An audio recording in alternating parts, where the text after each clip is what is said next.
started off observing. She kept to herself her wording. She saw the need for a friend indeed to all of those deserving.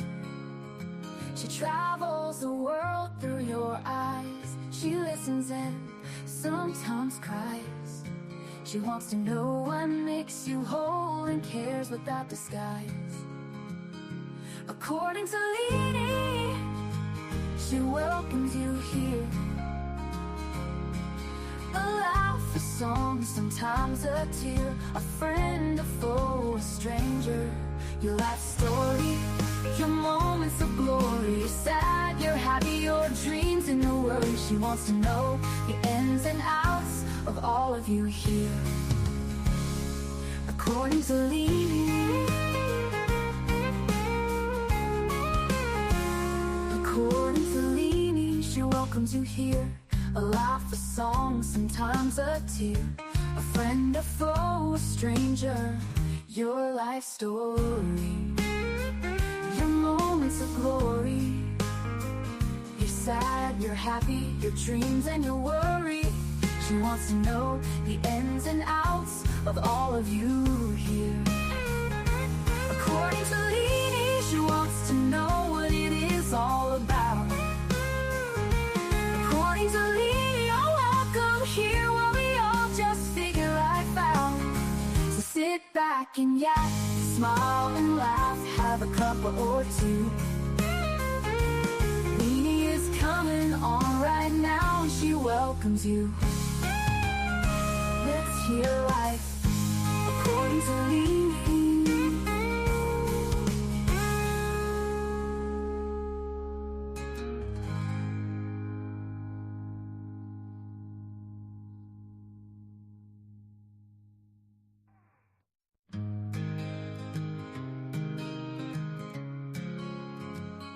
She started off observing. She kept to herself her wording. She saw the need for a friend indeed to all of those deserving.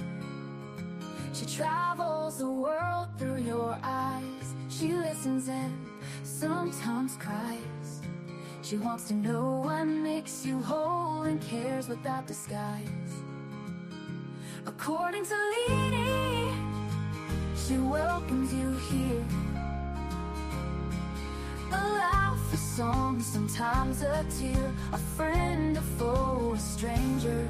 Your life story, your moments of glory. You're sad, you're happy, your dreams and your worries. She wants to know the ins and outs of all of you here. According to Leanie, according to Leanie, she welcomes you here. A laugh, a song, sometimes a tear, a friend, a foe, a stranger. Your life story, your moments of glory. You're sad, you're happy, your dreams and your worry. She wants to know the ins and outs of all of you here. According to Leanie, she wants to know what it is all about.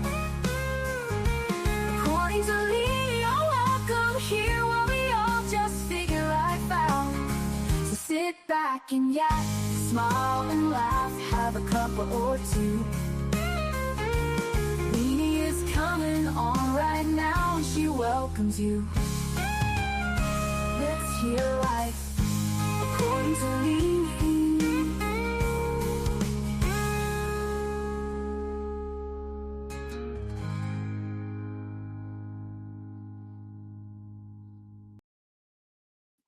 Hello. Hello, hello, hello. Hi, everybody. Thank you so much for being here. I appreciate it so much on Kohberger Wednesday. What's going on? What'd y'all get into today? Let me get this off my screen.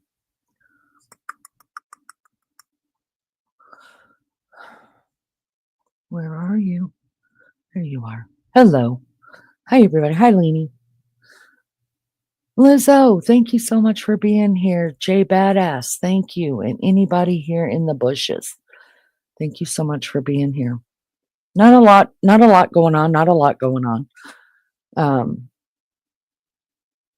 I went through the Idaho judicial page for some updates on Kohberger, and um, I did see one new filing from today. I didn't honestly have time to really look at it, but something about the IGG again.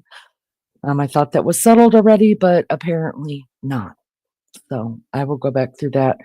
There was a couple of other older motions that I looked at, and one really struck me that I hadn't seen, and it was an amending motion where the state amended the motion for for Kohberger not to be able to contact a victim's father, but so that was there, and then what the amended part was to it was that he wanted his wife and stepdaughter added to that. Kohberger could not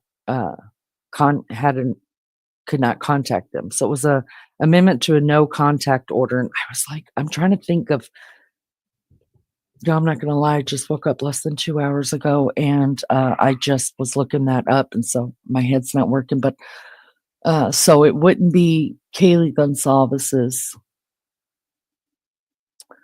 because her parents are married. It wouldn't be Ethan Chapin's dad, because he's married. Xana's dad, I know, was single.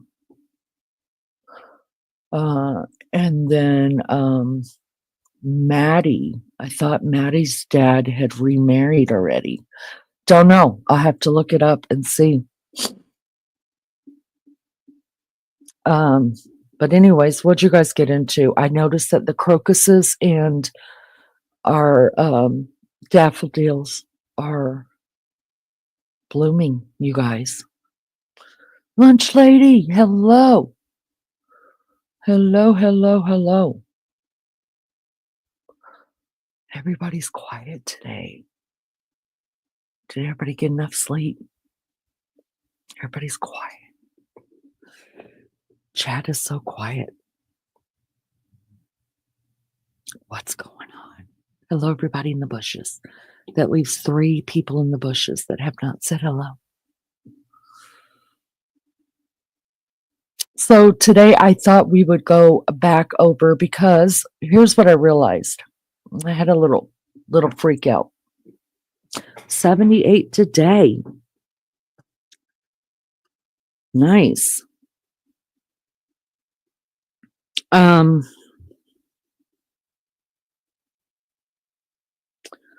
Trying to think, get my head together. So after last week's live, and while we were live, Lizzo and Jay Brett were on panel with us, if you guys remember, right?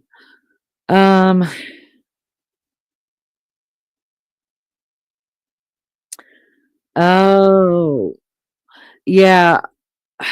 I forgot that I had to change the time, and actually didn't change it till about an hour and a half ago. But who knows? Who knows? What is it? It's Wednesday. Yeah, usually we have a bigger. Lord Dandy. Hello, sweetheart. How are you? Good to see you. So I had a freak out moment within the hour of closing my last live on last Wednesday, last Kohberger Wednesday. And it's because, if you guys remember right, we were all on panel.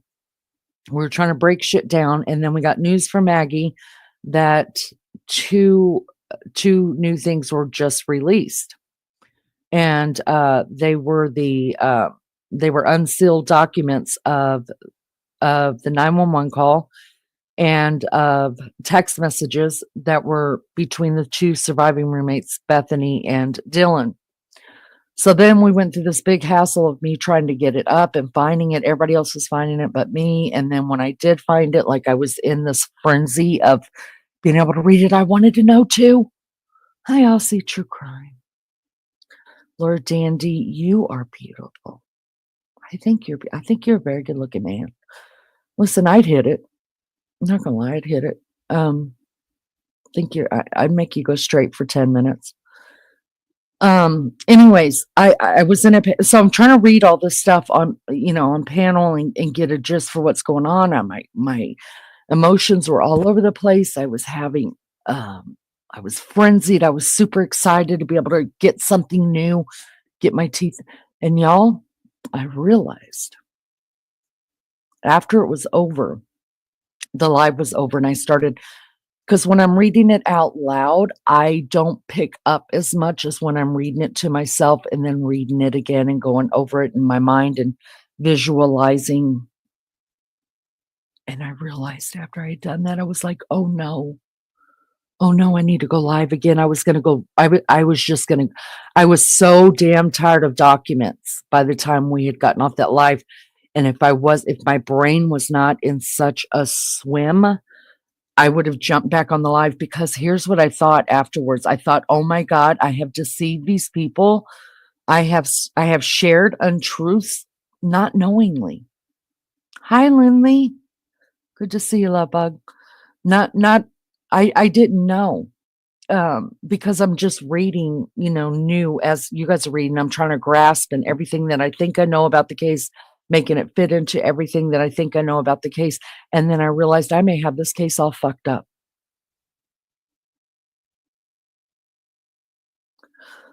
I'm only learning about how this story went down in the frat house, and then Lady Leanie says 10 minutes. Wonk, wonk, wonk. Listen, I have to rethink the whole thing now, because I'm watching it from the beginning, right? When it all first happened. That was before I had a YouTube channel.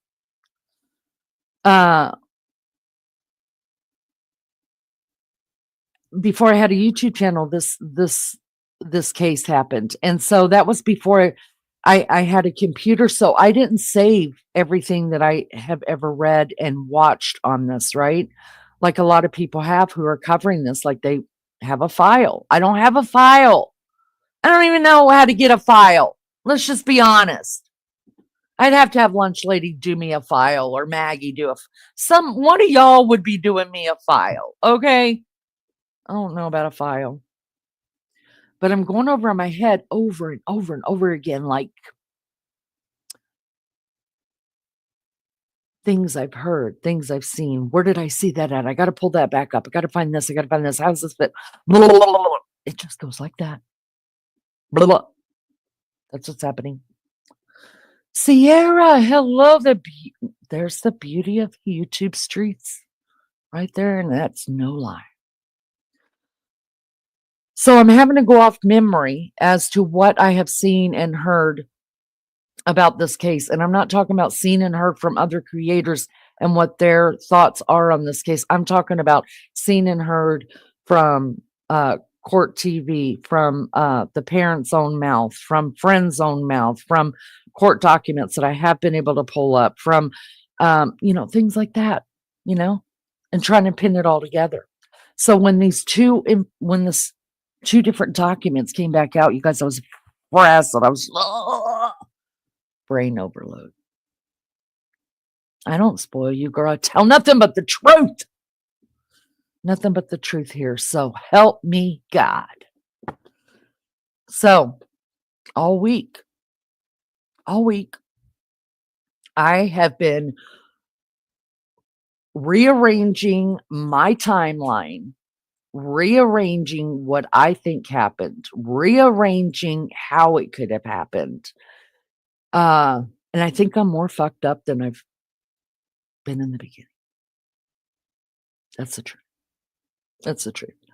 So this is where all of you come in, because I have laid it out there. This is our 9th live on the series, and that's only going over evidence and things that we've seen. That's not our Thursday discussions of this case. That's just going over evidence, right?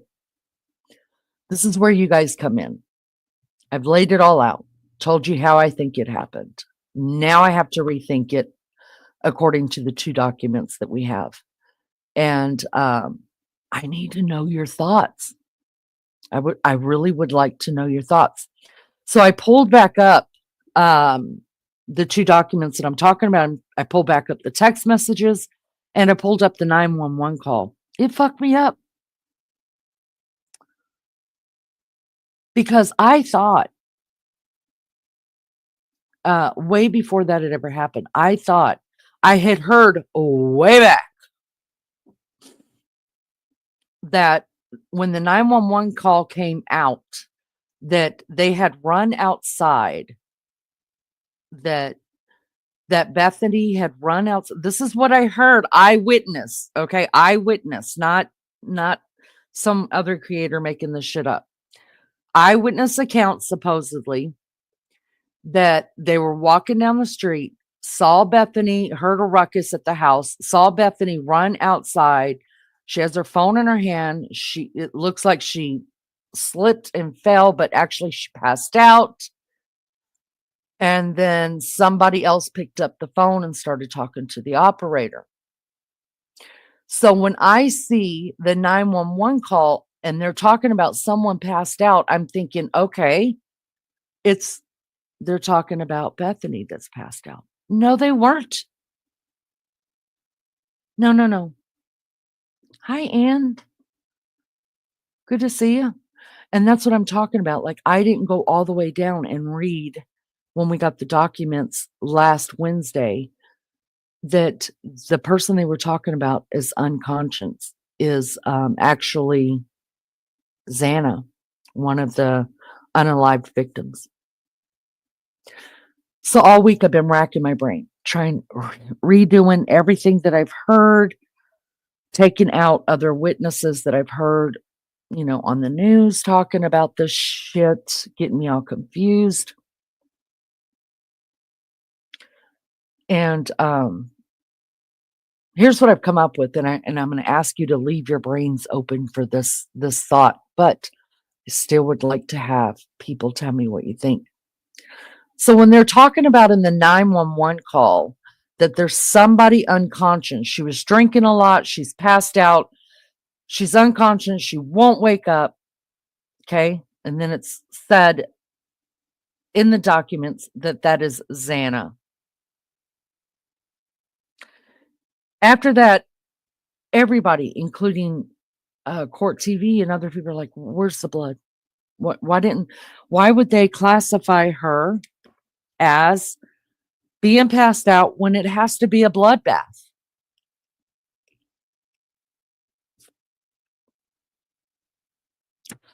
I propose to you this, and just keep it in the back of your mind. Going back to the beginning of this, within the first year, I remember Ethan's parents saying, so it was Ethan's best friend, Hunter, that ended up finding Xana. Okay, we know that from the documents. And I remember the parents saying that, yes, it was Ethan's best friend that had found Ethan. They didn't say Xana, they said Ethan. Then they also said that, remember, not only did Ethan's best friend show up, he was like the first on the scene. Ethan's brother pulled up in his car, right? Because when they cordoned off the crime area, Ethan's Jeep and his brother's vehicle, another SUV, I don't know if it's a Jeep or not, I think it is, were both in the crime scene vicinity inside the tape. So the parents couldn't get back either one of their vehicles. And they said that it had golf clubs in there and something else in there that was worth money. But it was state's evidence, right? Until they released the vehicles. All right. So when they were talking about that Ethan's best friend is the one that found Ethan, they said that, God bless him, he had done everything he could to keep Ethan's brother and sister, the other two triplets, and Ethan's and the roommates and all the friends and stuff away from seeing Ethan. That he protected them and he protected Ethan. Hi, April. Good to see you. Hi, Digital Maniac. Good to see you. So, okay, we know Hunter at some point, wasn't he on the phone? We'll go back and we'll look at it. But I remember specifically his parents, Ethan's parents, saying that Ethan's friend Hunter, remember there's a brother Hunter and there's a friend Hunter. Ethan's best friend Hunter did everything he could to keep people away from seeing Ethan. I'm beginning to think that he did everything he could to keep people away from seeing Xana as well. I mean, they were in the same room. So, would it be possible that when Hunter goes in and he finds Xana, it's in the documents, finds Xana. I don't know when he found Ethan, but we're talking about Xana on the 911. So, I'm assuming that Xana was found first. That Hunter yells out, because remember, he told Bethany and Dylan something's wrong with Xana. Call 911. Remember? Did he purposely not tell them? Hi, Lolly. Did he purposely not tell them that there was blood everywhere, that they were dead, to keep everything as calm as possible and keep them from going in the room and seeing what was all there? I'm just remembering what the parents said, you guys. That he shielded everybody and kept them away. So when those people were making the 911 call and it was being passed around from one person to the next person to the next person, had they been told by Hunter, or Hunter's maybe in the room or in the hallway in the vicinity of the bedroom, was he yelling out, Xana's unconscious, call 911? But he didn't mention the blood and nobody else had seen it at this point. Be careful driving, Lolly. We love you. That's the only thing that makes sense to me. Now, these documents are heavily, heavily, heavily redacted, you guys.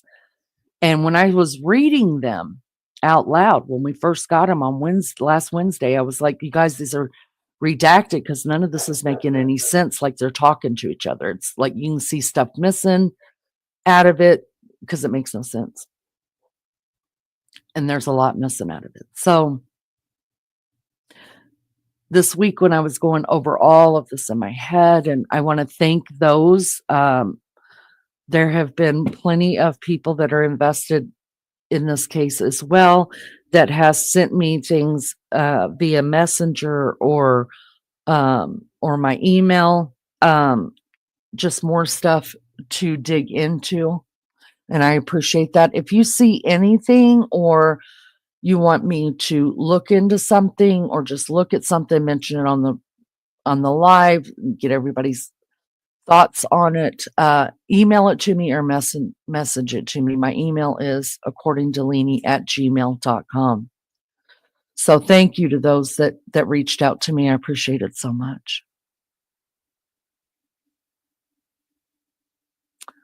Scroll a bit up. Surprise for you there, Leni. Let me see.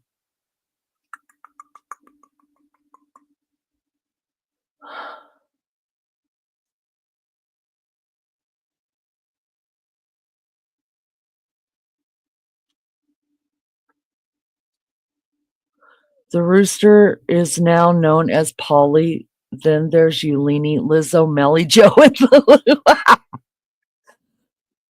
Well, I'm just saying, I know Leni is the loudest, most obnoxious one out in the chicken coop. I know that.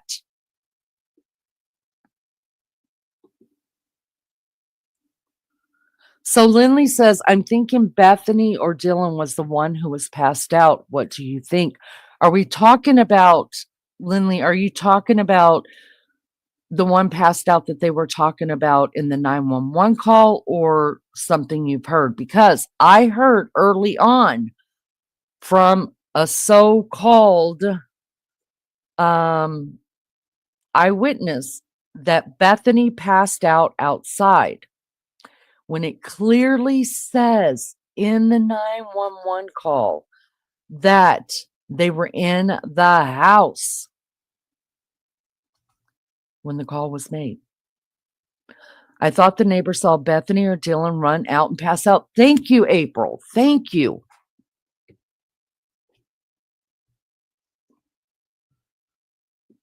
Aussie True Crime says, Lainey Mac J has told me so much about this case, but it wasn't until you went through it did I stop and watch it. Now I'm addicted. Oh, girl, it's this is more wild to me. I mean, I was completely all in. I had all my chips were on the table with Delphi. This one, I'm there. I'm just it's the most complex thing. Yes, and that's what I thought, Lindley. But in the 911 call, they're talking about Bethany. No, not Bethany. I'm sorry. They're talking about Xana being unconscious, and we're going to go back through that because I thought they were talking about Bethany as well, because in the early days, it was said that Bethany ran out of the house with her phone, with 911 on the phone, and passed out. Who knows? That maybe still come to fruition. I don't know. All I know is what I heard from supposed eyewitnesses, and now that we have these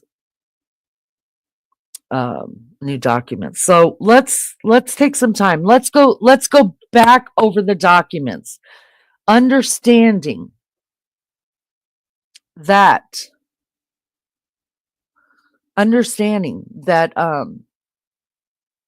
in the 911 call, no matter what we heard in the beginning from the eyewitness, because it looks like more than just me saw it. Lindley saw it, April saw it, at least. So let's put that out of our mind, because we did see where an eyewitness said that Bethany passed out, but that's not who they're talking about in the 911.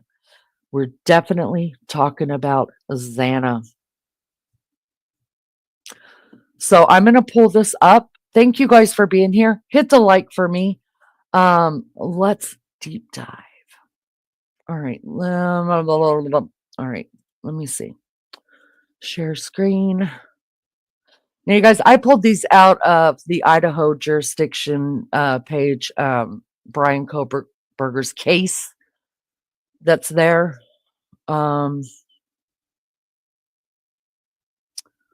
So that's where I've gotten this. Hold on. Let me see which one I'm looking at. No, I want to look at the. No, I want to look at the. That one. Okay. Go back to StreamYard.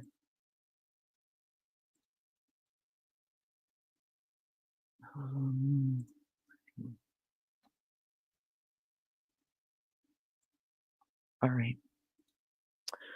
Thank you for putting our copyright disclaimer in chat. Let me go back over here, make sure we could. Does that help you guys be able to see better?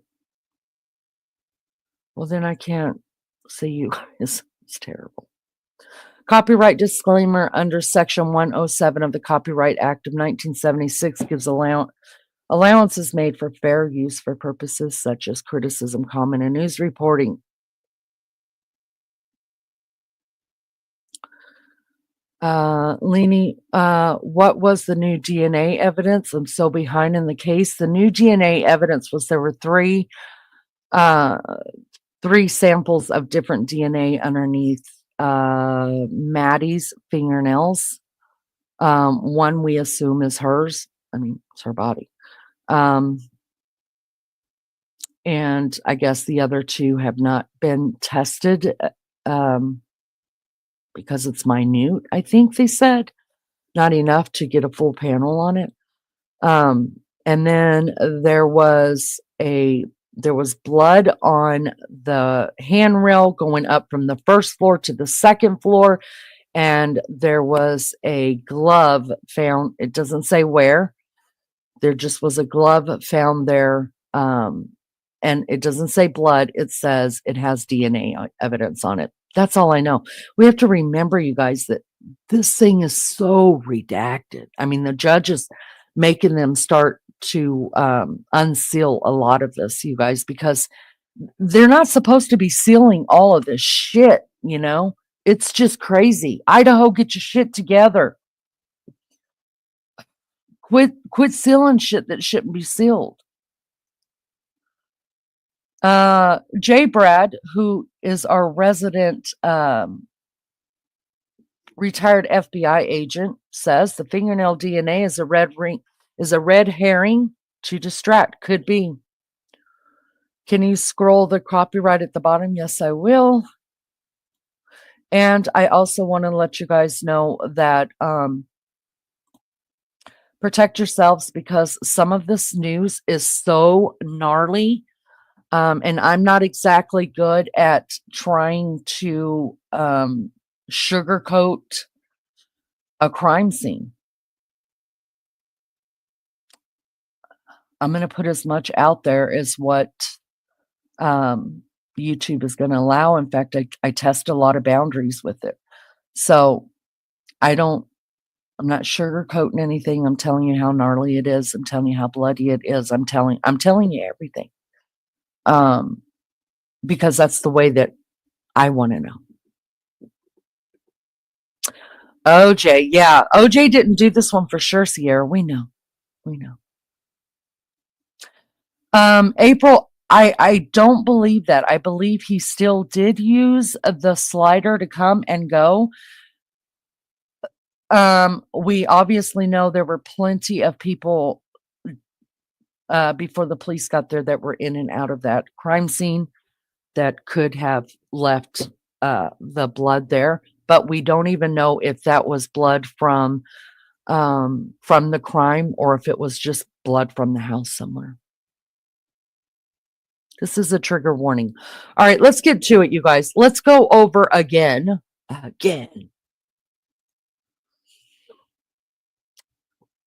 The 911 dispatch call. Now, before I do this, does JB and or Lizzo want to come back up here? I'm going to drop the link. If you want to come up, that would be great. If not, I understand.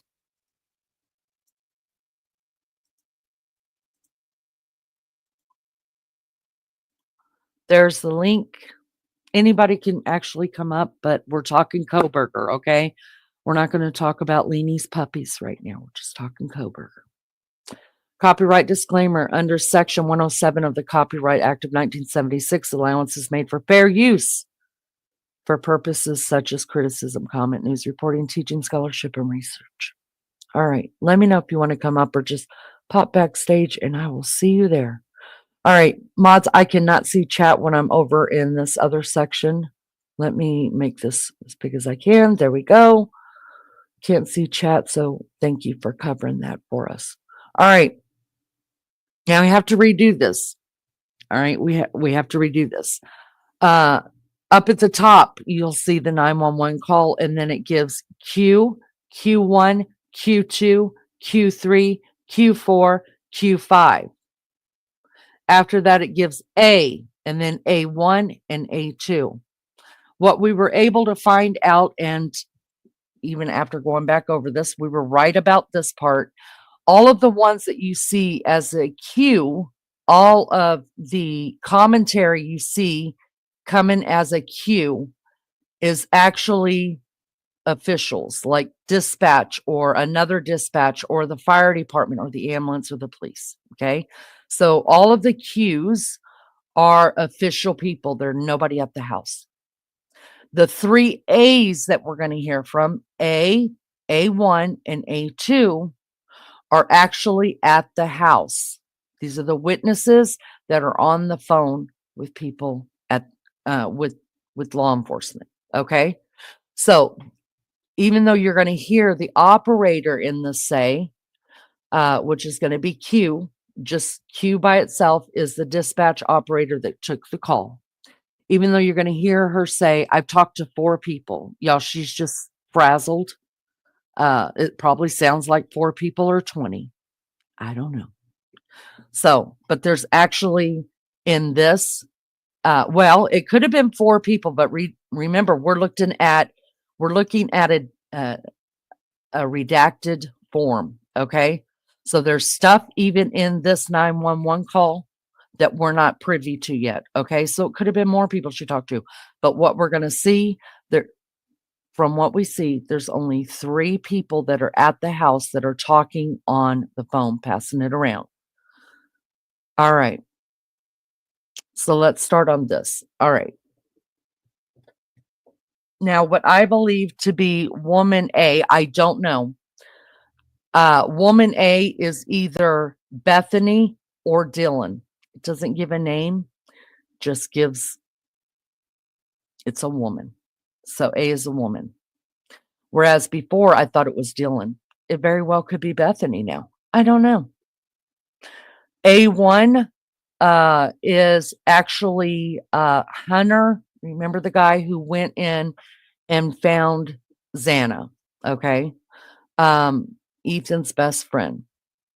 A1 is a woman. That is actually, she identifies herself as a neighbor. Okay, well, they're all neighbors.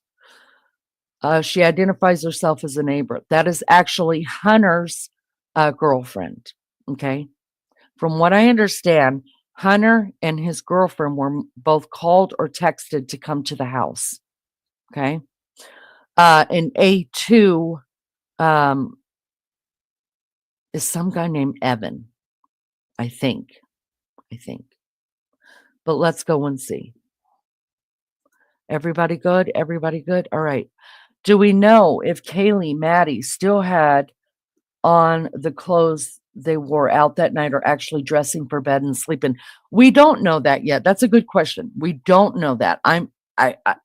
I can't even assume. I mean, there was enough time for them to change before this occurred from the time they got home.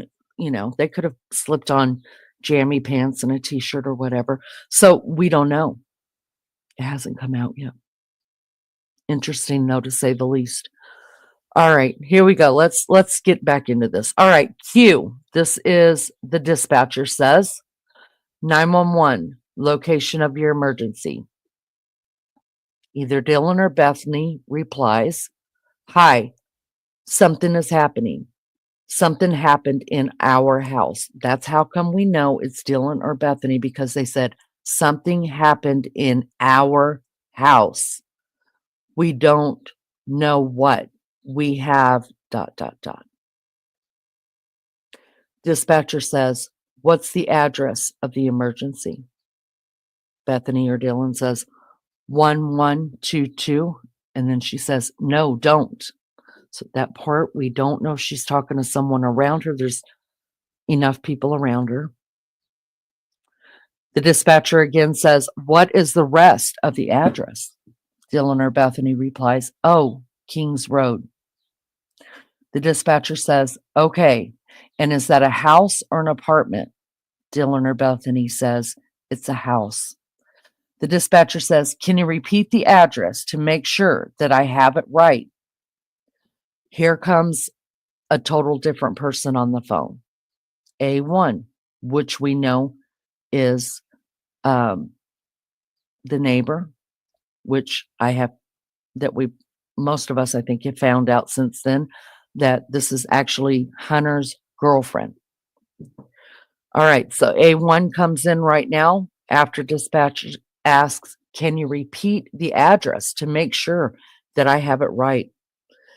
A1 says, "I'll talk to you guys. We live at the right, so we're right next to them." The dispatcher says, "I need someone to repeat the address for verification." A1 says, "The address, 1122 King Road." The dispatcher says, "And what's the phone number that you're calling from?" And again, the neighbor says, "What's your phone number?" I guess she's asking one of the girls or whoever's phone that we're talking to, whatever. A, who is Bethany or Dylan, is reciting numbers. The neighbor now is still on the phone with dispatch and she repeats it. Then A, I guess, recites, Bethany or Dylan recites the whole number, or partial of the number. The neighbor who's still on the phone with dispatch says, well, what's the rest? Dylan or Bethany, I guess, gives the rest. And then the operator says, okay, and tell me exactly what's going on. A1 says, this is the neighbor, she says, one of the roommates, so she's redoing it, right? Because she doesn't live there, so it's not her roommate. So she says, one of the roommates who's passed out and she was drunk last night and she's not waking up. Now we're going to go on down a little bit later. We're going to figure out she is talking about Xana. This is what I want to ask you and I want you to keep in your mind. Hunter and this girl right here, who is this girlfriend, were called over. Okay. Hunter goes into the house, finds Xana, tells them call 911. She's passed out. Okay. Remember, it was said by Ethan's parents that Hunter did everything he could to make sure Ethan's sister and brother and the housemates and everybody did not see Ethan that day. So in my mind, y'all make up your own mind. In my mind, I'm thinking Hunter, of course, saw blood. Hunter, of course, saw the wounds. You can't help but see the wounds. Xana fought back like crazy. She has defensive wounds all over her. But he didn't want them to come rushing that room or rushing that hallway. If he would have said they're dead, there's blood everywhere. You know what I mean? I think he was trying to keep his cool and protect everything that was going on. Which, if that's the case, you guys, man, he's a strong dude. I mean, mentally and just physically. All right. So A, who is either Bethany or Dylan, says, no, we saw. And then dispatcher says, okay. And then A1, the neighbor, says, oh, and they saw a man in their house last night. Yeah. So now we've got A back on the phone. This is Bethany or Dylan. They've passed the phone again back to him. And she says, hi. And the dispatcher says, are you with the patient? Okay, I need someone to keep the phone. Stop passing it around. A, Dylan or Bethany says, can I just tell you what happened? Pretty much. The dispatcher says, what's going on currently? Is someone passed out right now? Now, I've heard people be cheeky about this dispatcher, you guys. What happened in her mind? What happened at 4 a.m. doesn't matter. Right now, they've got an unconscious victim. That's the emergency, right? She has no clue that this is a murder scene. All she knows is someone's unconscious. She's trying to get him medical help. So let's go easy on her, okay? Dylan or Bethany says, I don't really know, but pretty much at 4 a.m., the dispatcher cuts her off and says, okay, I need to know what's going on right now. If someone is passed out, can you find that out? Dylan or Bethany says, yeah, I'll come. Come on. Is she talking to people right there? People that's around her? Let's go. She says, we got to go check, but we have to. So I'm guessing somebody's like, not me. Nope, not going in there.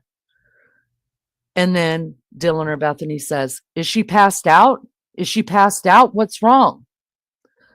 The dispatcher says, dispatching Moscow Law Ambulance 4. And then Bethany or Dylan pipes back in. She's not waking up. Dispatcher is dispatching over the radio. Unconsciousness. 1122 King Road. Q1, again, who is another official, nobody at the scene, says 70 is en route. Q, the dispatcher, says, okay, one moment. I'm getting help started that way. A, who is Bethany or Dylan, says, okay, maybe. Don't know who she's talking to. Y'all, it's redacted. There's a lot of lines in between all this. Okay. Dispatcher says, there's something being said, unintelligible. And then she says, 1122 King Road. All ambulance respond for unconsciousness. 1122 King Road. Somebody else comes over the line, an official, and says, I copy. Dispatcher, something intelligible is said. 58. Multiple RPs, which we know is the reporting persons. They're putting it out there to the ambulance, the police, the fire, whatever, that there are multiple people on the scene that are reporting what's going on. Advice saying the roommate on scene is passed out and not waking up. Believes she got drunk from last night, and then there's something said that isn't readable about a male being in the room with them. Another official says something not readable and says being around. Dispatcher says, that one I copy. 21-year-old female, unconscious, trying to get further. And then the other dispatcher says copy. A2, now this is the another male or friend or whatever. This is A2. So this is someone different than Dylan and Bethany and the female neighbor. Now we're at a male neighbor, right? He's got the phone now. We've passed it again. And he says, yeah, it's Evan. And A, which is Dylan or Bethany, says, okay. Q, the operator, says, okay. And how old is she? Dylan or Bethany says, she's 20. The dispatcher says, 20, you said? Dylan or Bethany says, yes, 20. Here, do you want to talk to him? I don't know who. I'm guessing that she's asking about other people being around. And Dylan or Bethany they're talking about that person. And she says, do you want to talk to him? Meaning whoever they're talking about. Remember, redactions here. So some of this is not going to make sense. The operator says, okay. A2 again comes on the line and says, hello. Operator says, okay, I need someone to stop passing the phone around because I've talked to 4 different people. The guy at the scene again says, okay, sorry, they just gave me the phone. Operator says, is she breathing? The male says, hello. Operator says, is she breathing? The male says, no. The operator says, okay. Q1, another official says, en route.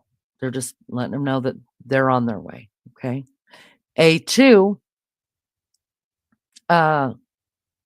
is the male again, and I guess he's talking to either Dylan or Bethany. He says, I need you to talk to them, okay?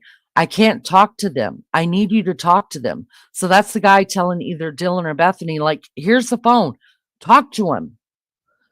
And one of the girls says, okay, hello. Dispatcher, okay, I have already sent the ambulance and law enforcement. Stay on the line. Dylan or Bethany says, okay. Operator says, if there's a defibrillator available, now remember, all she thinks is that someone's passed out and they're not breathing. So she asks, is there a defibrillator available? Send someone to get it now and tell me when you have it until responding RPs advising. So at this point, she tells whoever's on the phone with her, Dylan or Bethany, if you've got a defibrillator, go get it. Let me know when you have it. And then she sends a message through CBs or whatever. Units responding, RPs advising. In other words, I'm talking to them right now. I'll get you guys out something in a minute. Bethany or Dylan says something unintelligible again. The operator says the patient is not conscious, not breathing. Bethany or Dylan says something that can't be read. The operator says, okay, if there's a defibrillator available, send someone to get it now and tell me when you have it. Dylan or Bethany says, we don't have one. Q1, which is, we know it's an official on on the line out there, unconscious, not breathing. That's what they put over the C. I'm calling a CB, you guys. Dylan or Bethany now asking someone, do you have a defibrillator? Now we bring in a Q3 who is another investigator. Could be a cop, could be a fireman, could be ambulance, fire, anybody, okay? Says, yep. So now that person's on scene. Dylan or Bethany says, yes, we have one. The operator says, but are you talking to the officer? Dylan or Bethany says, yes. The operator says, okay, I'm going to let you go since he's there with you and can help you. Dylan or Bethany says, okay, thank you, bye. The operator says, okay. And then we've got some more verbiage from over the air, the CB, talking between officials. One of them says, Moscow 46 out. Another one says copy. Another one says 13. I think we have a homicide. So now we know we have at least 2 people on the scene. Q3 is being asked by Bethany or Dylan, do you have a defibrillator? Q3, an official, which is an officer, that's what they said when the operator asked him, are you talking to an officer? And she said, yes. So Dylan or Bethany asked this officer, do you have a defibrillator? And he says, yes. So then the dispatcher's letting him go. And then down here, it says by a whole nother official, which would be another officer, fire, and ambulance, that says 13. I think we have a homicide. So at this point, this person is in the house, has viewed whoever they're viewing, and kind of see, and is the first one to put out that there's something a lot worse than someone not responding. And then someone else comes on the line and says, Moscow engine 20 is en route. Q4, who said over the air, I think we have a homicide, says 1370, which these are just codes that they use. And then Q1, who is also on the line, says 70, something intelligible, 107, I relate it. You guys, this Wild Angel, hello. Sergeant Joe Smith, hello. All right, so let me jump back in chat, see what's going on here. I hope I didn't confuse you guys.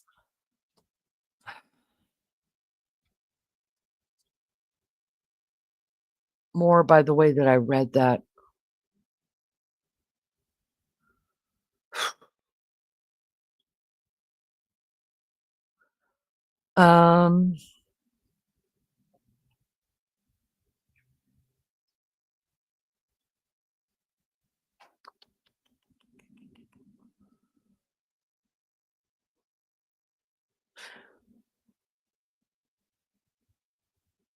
Why would they have a defibrillator? So a lot of places do now. They have defibrillators in shopping stores. They have defibrillators in a lot of, you can buy it. It's a lot of money, but you could buy a defibrillator and keep it in your house, April. You don't have to be any kind of certified or anything like that to own one, because if they had a defibrillator, that operator was going to tell them what to do and how to use it. Having a defibrillator in churches, in daycare centers, in workplaces, a lot of people have them now. Has saved a lot of lives. So that's one of the first things that they ask people that are around, because you could actually shock the heart before the ambulance ever gets there.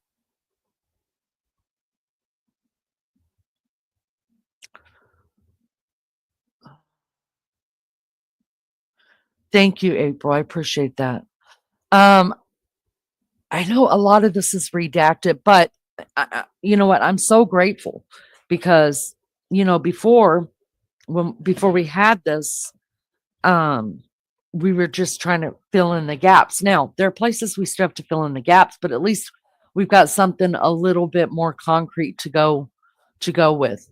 And you guys, I don't think we're going to get any of. I don't think any more of this is going to come out.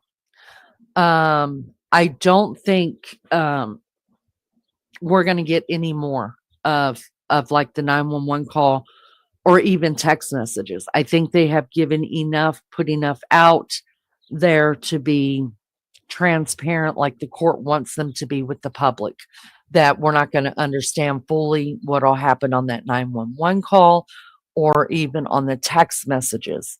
I think we have gotten enough to kind of understand that it was mayhem. And I'm curious as to what I'm curious as to what you guys think, especially those of you that did hear in the beginning, like I did, where an eyewitness said Bethany ran out of the house and fell unconscious, and somebody else picked up the 911 call from her phone. So I'm curious. A lot of people are making that's the big question that everybody wants answered. Why was it not said? There's blood everywhere. She's dead. She's dead. Instead of saying she's unconscious, call the police. Y'all, I cannot get out of my head what the parents said. I can't. What says you? Do you think that Hunter actually, do you find any validity at all in what the parents said, as far as, now, they were speaking in circles as well, right? But they clearly said Hunter did everything he could to keep the siblings from seeing their brother and to keep the roommates shielded from the sight in that room. I'm going with the parents on this. It's the only thing that makes sense to me. And that he would have yelled out to keep the panic down. I guess. I think he knew, because even though in the text messages you clearly see where the girls are talking about how Xana was wearing all black that day. And we don't know if Xana and them had changed clothes or not as well. It doesn't matter that black would have not made the scene look so gruesome, right? It's not hard to see cuts all over her hands, cuts to her face, cuts to wherever, whatever was going on there, right? So I'm a believer that Hunter did see the gruesomeness of it, but I think he was in protection mode, which, if he was, y'all, he's a strong dude. Liza says, I don't think I heard it. I think I assumed it was one of those that passed out because they were saying someone was passed out and knew 4 were dead. The kids couldn't believe what they saw. Lindley agrees. April says, I think one passed out outside, then they learned what was going on in the house, so it was multiple things. That now April, that makes sense to me as well. We know that it was pandemonium. It had to be pandemonium going on. And if it's true that one passed out outside,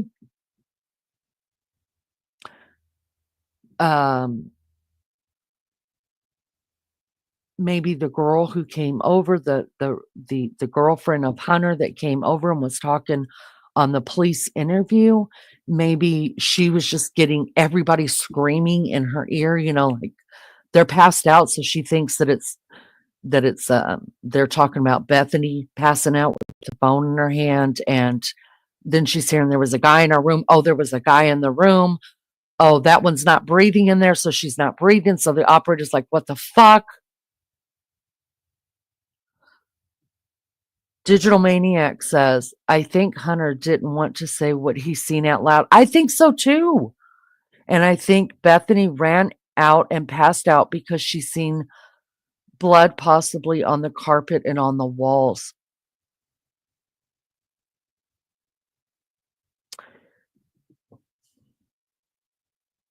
Now, I guess that would depend if Bethany had ever really gone upstairs. But something had to freak her out. Just someone passing out, I don't. She had to see something. Had to. She personally had to see something. If in fact she did pass out, she saw something. Now, there's reports. I don't know if they're official reports or somebody's just saying this on their YouTube channel that Bethany actually saw a naked man outside her window.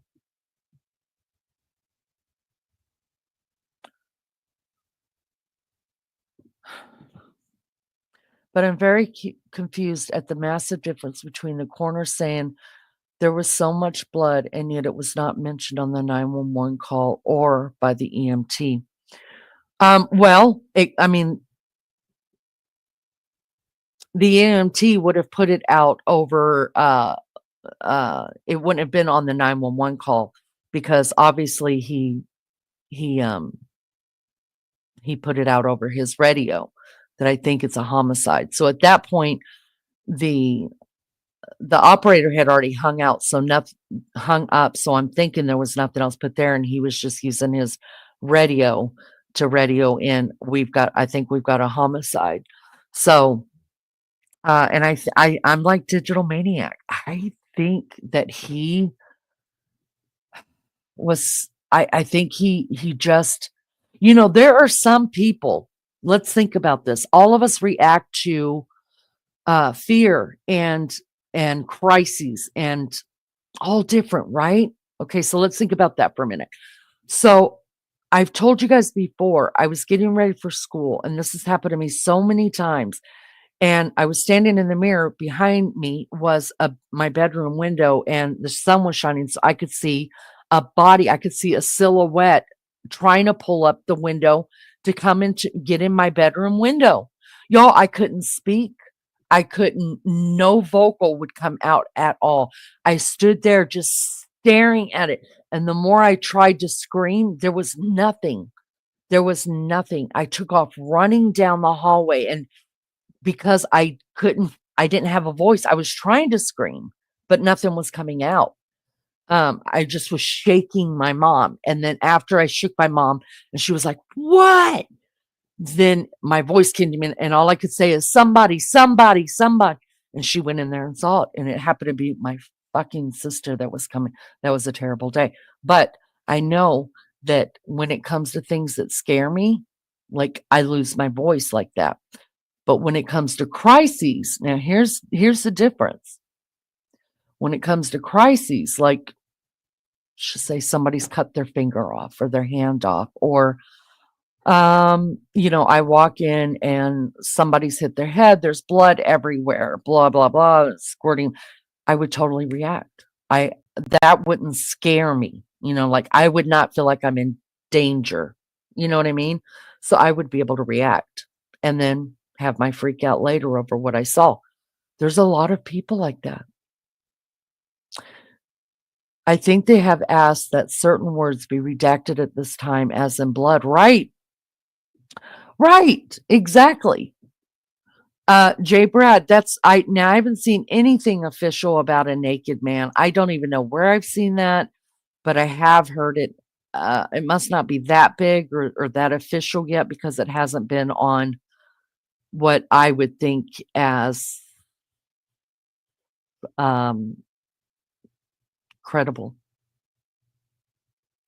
Liza said she heard about the naked man and says, "Sorry, but I have to go. It was a long day for me, being up at 5. It's 11:35 p.m. here. Have a good night, everybody." And it's so good to see you. Thank you for coming in.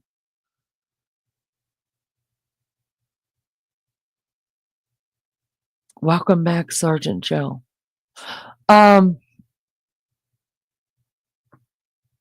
There was something else I was going to say and I got thrown off. Let me take a swig, as Maggie would call it.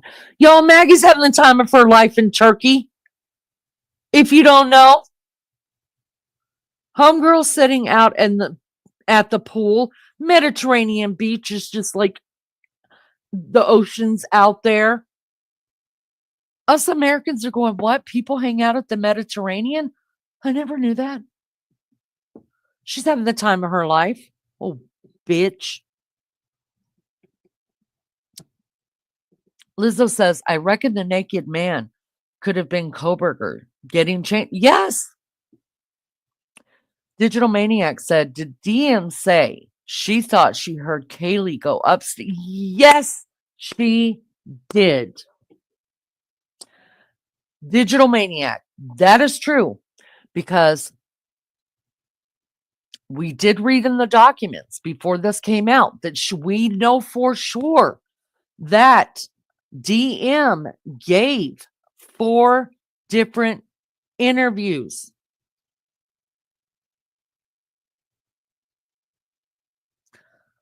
4 different interviews. And in one of the interviews, she said she heard what sounded like Kaylee going up and down the stairs. You're correct. I'm not apologizing to Maggie because I'm jealous. I love her though. And I'm happy she's having fun, but that doesn't make me any less jealous. Not that I like the beach. I don't like the beach, but damn.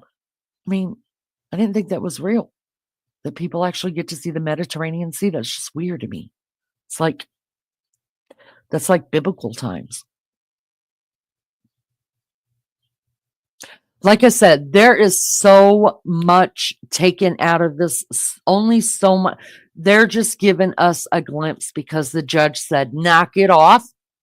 Quit making this whole case. We are not going to seal everything. We're just not. DM heard Kaylee go upstairs, downstairs, and back upstairs after getting home.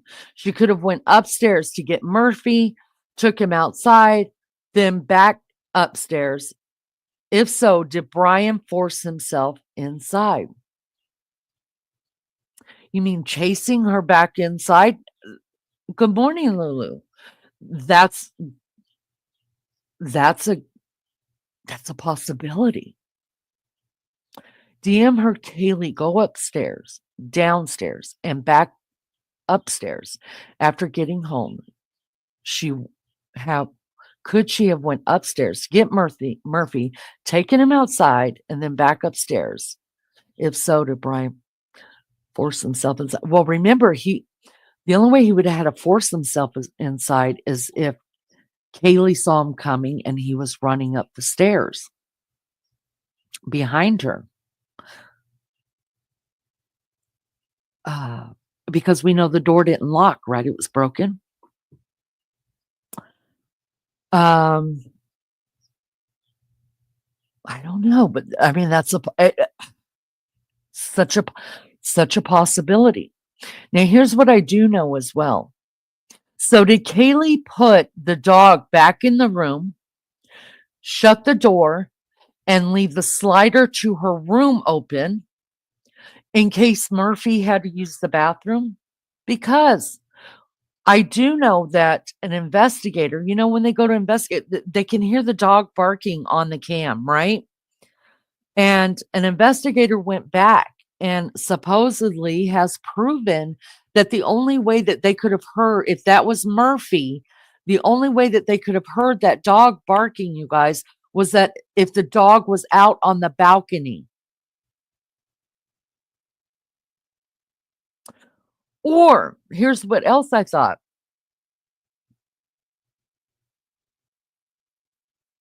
Did Kaylee take Murphy downstairs to use the bathroom after they got home and just kind of let him roam around and do his business and went back upstairs? And that's when they were attacked, but had planned to go down and let Murphy back in.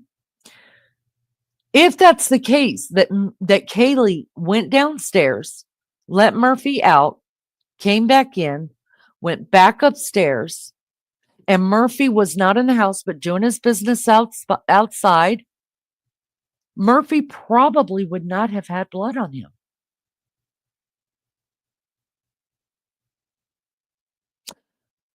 Here's my question.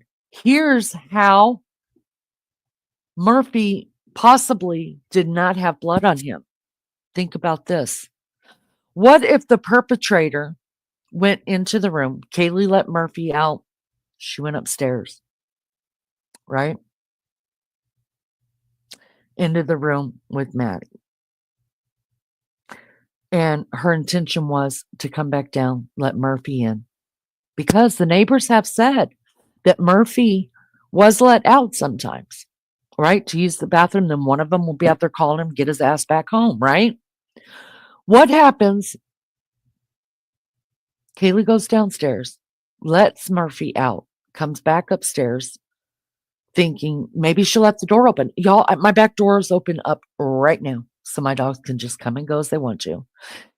And y'all say, but Leanie, this was the middle of the night. Y'all, that door stays open. It does. I won't tell you how many times I get in trouble for going to sleep and leaving my back door open so that my dogs can come in and out. Because this is what I think. Nobody's coming to this damn house. Newt is going to let me know, and I'm going to be up putting a lamp in their head. But here's the deal. No. Murphy was not shut. Yeah. But it's been said by eyewitnesses that Kaylee's bedroom door was open. That Murphy was in the room, yes, but Kaylee's bedroom was open. And here's my theory on that. She goes downstairs, she lets Murphy out. She leaves it open a little bit, whatever, so he can come and go. Or she shut the door. Who cares? It doesn't matter. The lock's broke. Can't be locked anyways. She goes back upstairs, gets in bed with Maddie. Maybe they fall asleep talking just for a second, whatever. Perpetrator goes upstairs, does his business, does the crimes, come back downstairs, finishes the crime. When he goes to leave the house, Murphy is let back in. But here's the deal. He didn't let the dog in on purpose. The dog just ran in. Here's the deal. What happens if he shut? We don't know if that bedroom door was shut on his way out. What happens if after all of that carnage that happened in Maddie's room, when he went to leave the room, he shut the door? Murphy couldn't have got in there with that blood. So at that point, we would not find blood on Murphy.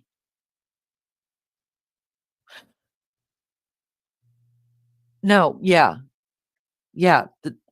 But the police said when they got there, okay, so when the police got there, Murphy wasn't even in that room.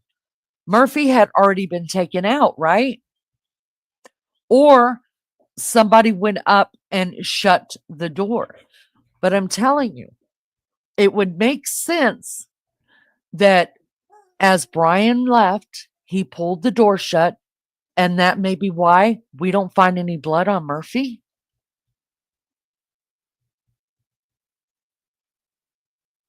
You could have sworn the police found Murphy shut in the room.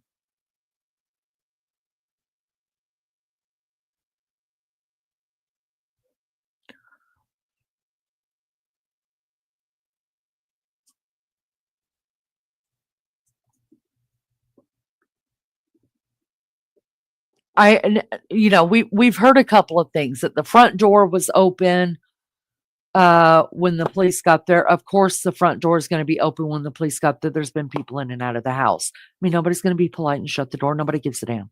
Okay. At what point was Murphy taken out?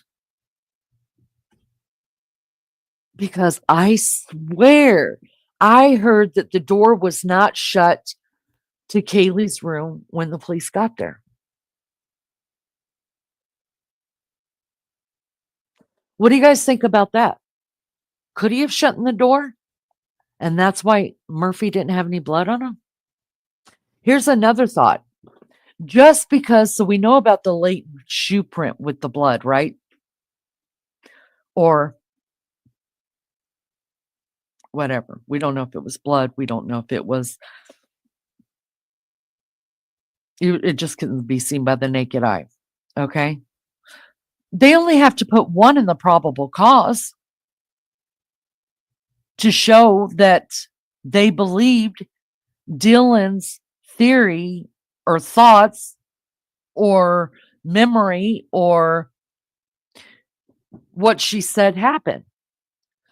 Everything they put into the probable cause that had to do with Dylan, they backed it up with something to prove what she was saying was exactly what she witnessed that night.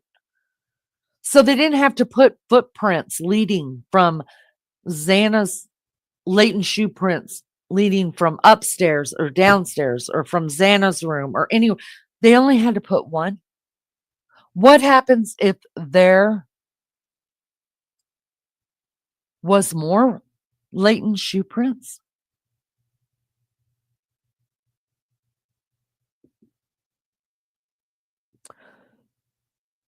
Could Bryan have been tracking these girls digitally and was inside the house before the girls started making their way home for the night? No.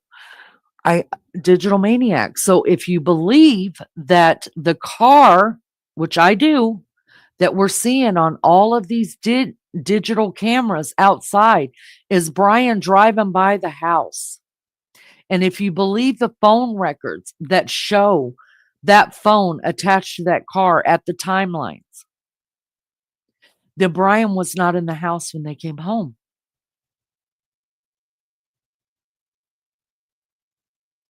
And the reason why I do believe that that car was his is because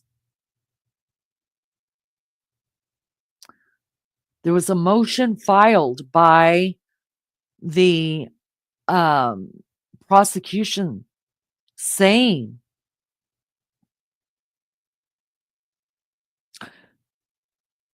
that they wanted it all of the cams along with a whole bunch of other shit let into evidence. If they did not believe that that car was Bryan Kohberger, in fact, driving around all those times, including the night of the murders, they would not want it into evidence. Let me show you guys something. Let me get rid of this real quick. I also found this.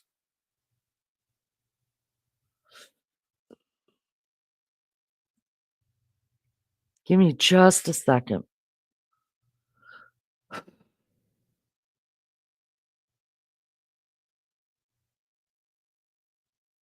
Give me a minute, guys. I always hate when there's a lull, but I'm sorry. I should have saved this and I want to show it to you guys.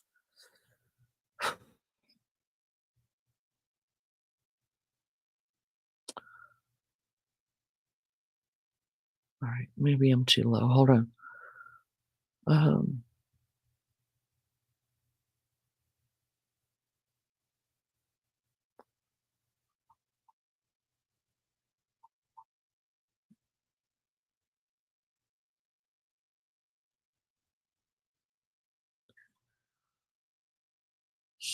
Give me just a second. I'm so sorry.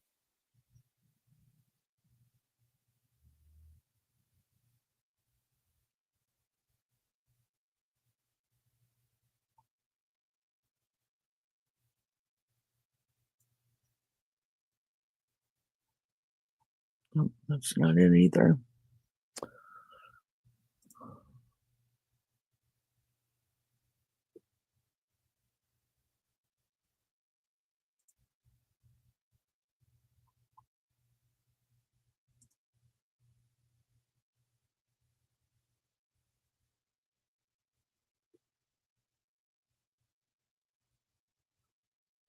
Hmm.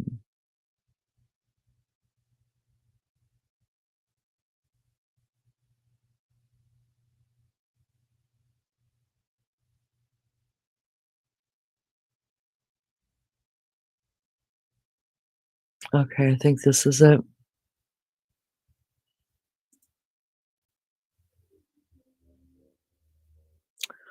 Nope. Hold on, you guys. I'm looking for it.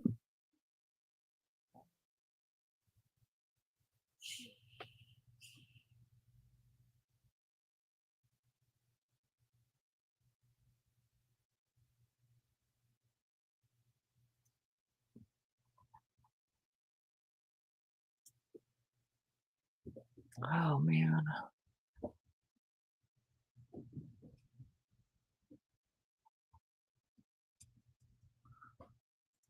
I should have saved it.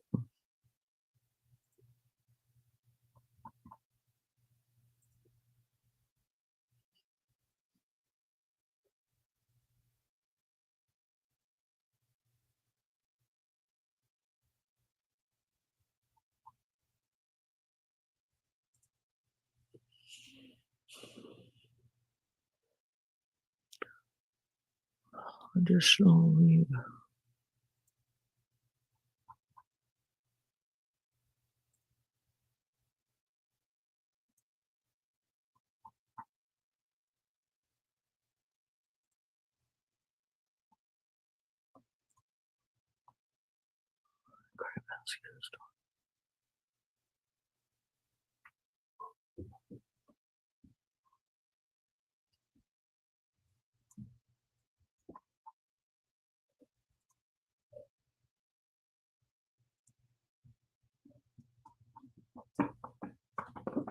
All right, go lay down, Newt.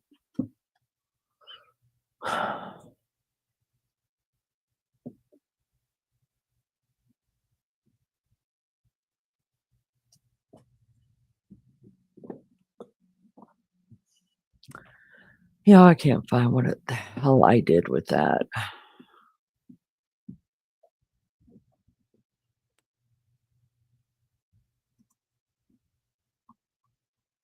Basically, what I'm looking for is the states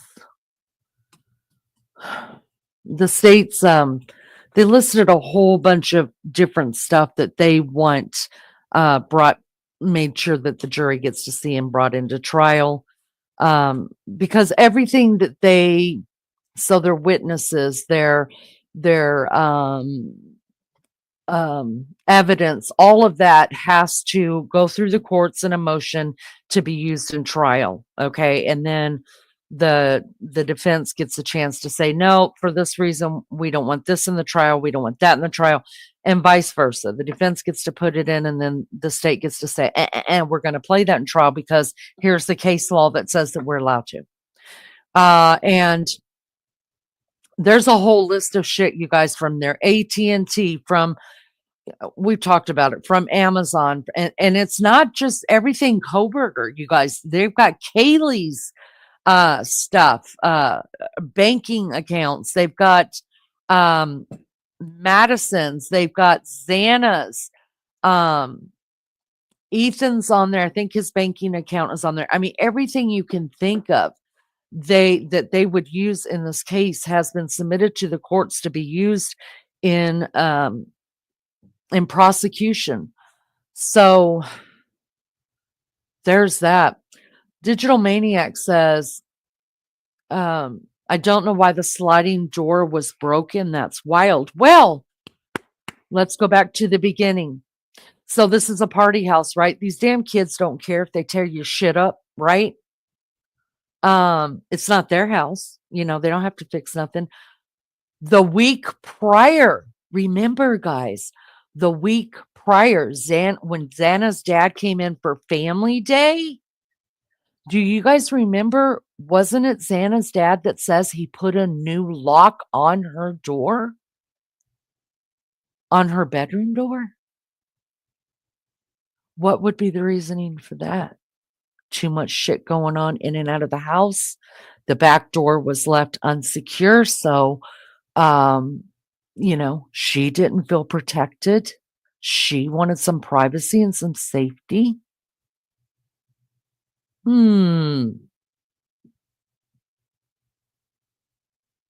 Thank you, Joe. Thank you, Joe. Let me see what's here and here and here. All right. Do you guys think that we kind of can leave for just a little while? Maybe her dad had a bad feeling too. Well, I know me as a parent, you guys, like I've told you about my son being a fraternity house, and And I was floored that they leave the damn doors unlocked. And I was like, Boo, does your bedroom door lock? And he's like, yes. And so I've been to his house. He's let me go there like 2 or 3 times. But um, the last time I was there with Newt to get Newt's picture taken earlier this month, I noticed that he has a keypad on his door. So you have to put in a code to get into his room. And as soon as the door shuts, his room automatically locks. And I was like, I was like, so my son is very private, and he's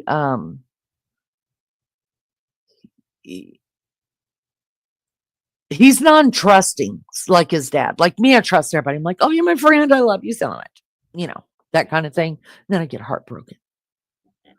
Um, but my husband and my son, probably all 3 of my sons, are very like, they'll be nice to you, but believe me, they don't have not one ounce of trust in you until they decide to like you, and you've given them, if they need reason to trust you. You know what I mean? Like they're side-eyeing everybody. And I've been like, knock it off. But now I'm not like, knock it off. So even though he lives in a fraternity with 50 something other guys, right? Um, there's only like 3 people allowed in his dorm. And he's told everybody, if you want to visit with me, text me. I'll come up to your room. But you guys aren't coming in my room. You know what I mean? Plus, they play pranks on each other all the time. And I don't know if you guys got to watch. Um, ever since these came out, Steve Gonsalves did give another interview. And he said, let's go easy on the witnesses, because he's like, this is a kids. They're just young people. They're kids. They like to play jokes. He said, even my daughter was a big jokester. So we're basically, I think what he was trying to say was maybe the surviving roommates thought, is this a joke? Is it not a joke? Are they playing a joke? I don't know. I don't know. I don't want to victim shame. Um, but a lot of this does make sense to me, as far as the doors not being fixed and stuff. Like, they don't think like that, you guys. I begged my son, please don't leave that door like ajar like that. They literally have a rock in it so people can come and go. And I was like, oh my God. But I felt so much better when I found out that, when he walks in and out of that door, he has to or when he's ready to go in, that he has to put a code in. And he said, nobody, not even his best friend in the house, knows his code to his room. He said, and his friend was talking to me in his room. We were waiting for Newt to have his composite made. And I was like, we were talking about how many people come in his room, and his friend, he's like, he doesn't let anybody in here. It's his thing. He said, because everybody plays pranks and he doesn't like it. He said, because over spring break, he went over to Michigan for a couple of days. And he said, I'm not kidding you. He said, we were gone for 2 hours. And he said, when we came back, and he gave me the name of the guy who also went with him, he said, we don't know how he did it, but he had totally flipped his bedroom upside down. Like, wherever the bed was, it went on the opposite side of the wall. Wherever the dresser was, because they were in an Airbnb, went on the opposite. So the bedroom was 180'd, and he said, we were just blown away. He said, but they do stupid stuff. And so Rhett doesn't trust anybody, But as a parent, yeah, I would think his dad was like, oh, hell no, they're not going to fix this door. Then, we're putting a lock on your bedroom.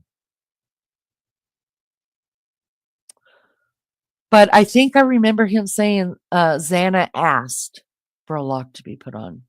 Liza said, is it true Dylan's dad supplied the drugs and used the house to store them? I don't know. That hasn't come out in any official documents at all. Now there's a lot going on about it being a huge drug scene and that Dylan was a dealer. I don't know. I do know that before the police were called, Dylan had almost a 30-minute phone call with her dad. Now, if my kid called me and said, "Look, Mom, something's up. Like, I don't know what's going on. I'm scared to death. I've been locked in this room. I'm scared something bad happened." I'd be like, "Why are you talking to me? Hang up. Call the police. I'll be right there." That's how that would have happened. I don't know. Didn't a girl claim that Bryan was somehow spying on her? Um, there's been a couple. There actually have been a couple people that have come out and said that he was a creepy dude, that even old classmates from him, even stuff that his own defense attorney has basically put out, that they don't trust him to take the stand because A, he's socially awkward, B, he stares like through you, like his mannerisms are all wrong, he's socially awkward, his facial expressions he doesn't have a facial expression, so he's hard to read. It's a hard to stare. It's not like kind of when you're trying to figure someone out, you can tell in their eyes and the cock of their head, like, the hell are you talking about? You can read people's faces as to if they're confused, if they're scared, if they're happy, if they're sad. Apparently, Miss Ann Taylor said in that hearing with the judge about the IGG report that Bryan has none of that. None of it. So basically, I'd be pissed. Basically, she's making him look like a dumbass. But if they're going to go with this whole thing that autism or whatever, if they're going to do all that, then she's got to paint him in a bad light. Now, do I think everything she said was true about him? Yes, absolutely. In all of his pictures, he has the same look. It's looking right through you. There's nothing there. He, when he smiles, the few times that he's been brought into court, it's that quick, like, oh, I have to smile. They told me to smile to look more friendly, and so he would do that quick, weird smile with Ann Taylor, sit down, and nothing else came out of his face.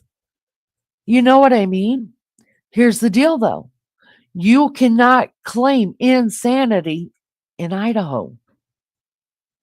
So he can't say, "Oh, yeah, I killed him, but I'm criminally insane." He can't say that. So all that can be done is that he is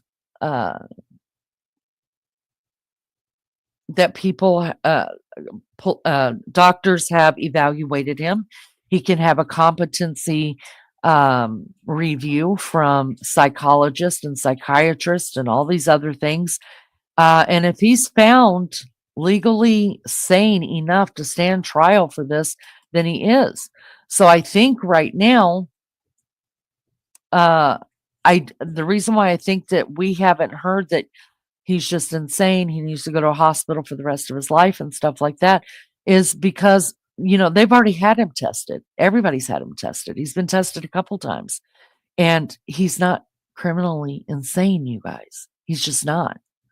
And listen, I know a few people on the spectrum. I know a few, being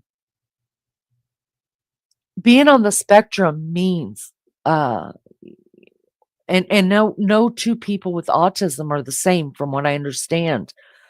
And a spectrum, I guess, is a variety of severity, right?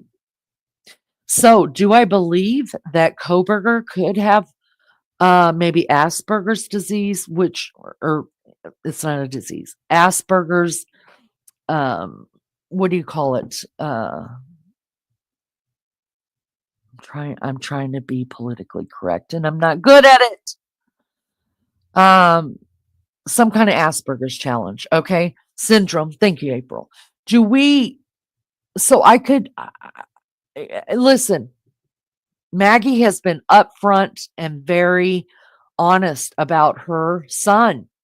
Her son is on the spectrum. He has Asperger's. He just finished last year his 4-year degree, you guys. He's a genius. He works on computers like his dad. They're geniuses. Okay. But that's just one person on the spectrum, right?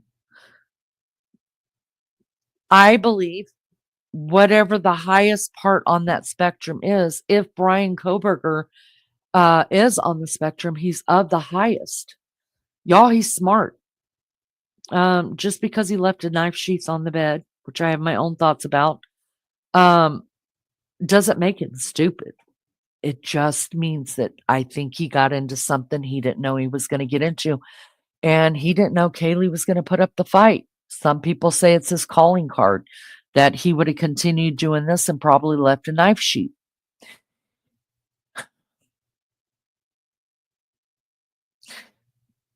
Even if they can prove that he has Asperger's, it doesn't mean that he's stupid. He's not stupid at all. In many ways, he's smarter than we are, that are not on the spectrum at all. So I think we have to be careful on what we're allowing the media to paint for us as to what they want us to look like and what they want us to look for. Now, I also know someone on the spectrum. He's nonverbal. He will always be nonverbal unless the Lord performs a miracle. He will always not be fully potty trained. He will always not fully communicate by biting and scratching and pinching, and so much so that his grandparents have custody of him. He's older. I mean, they are older than I am, and their grandson is now he is baby child's age, and y'all, they have to keep him out of an institution. They have a panic room in their house, and all of the walls are padded. All there's padding on the floor. Um, there's no light in the ceiling. It's what do you call it? They're lights that are up high on the wall that are like motion lights and things like that. There's nothing in that room. So if he goes into an episode or whatever is happening with him, if they could get him in that room, they put him in there until it's over. Or they have their own panic room, where if they can't get him in there and he's trashing the house and throwing stuff and trying to hurt them, they go into their own locked room, and there's cameras in there and they can watch him. And if he passes out or he calms down or whatever, then that's when they come out. It's very sad.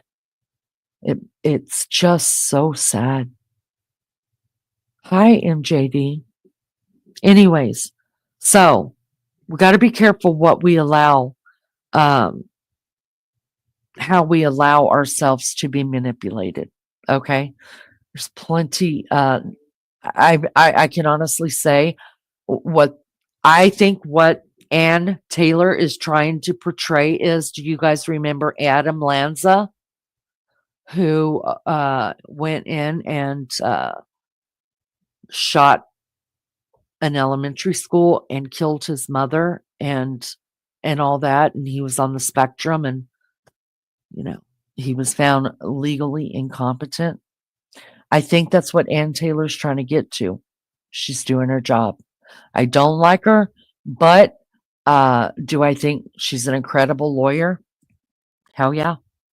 That's I guess who I'd want to be defending me. All right, so if you guys think we have gotten through the gotten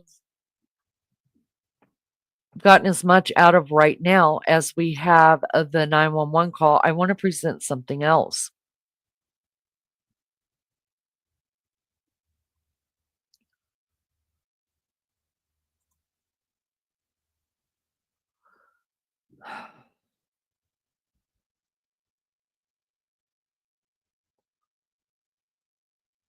And remember, Digital Maniac, just didn't a girl claim that Bryan was somehow spying on her? Remember, we do know for a fact, coming from the parents' mouth, that Bryan Kohberger was liking and following Maddie and Kaylee on social media.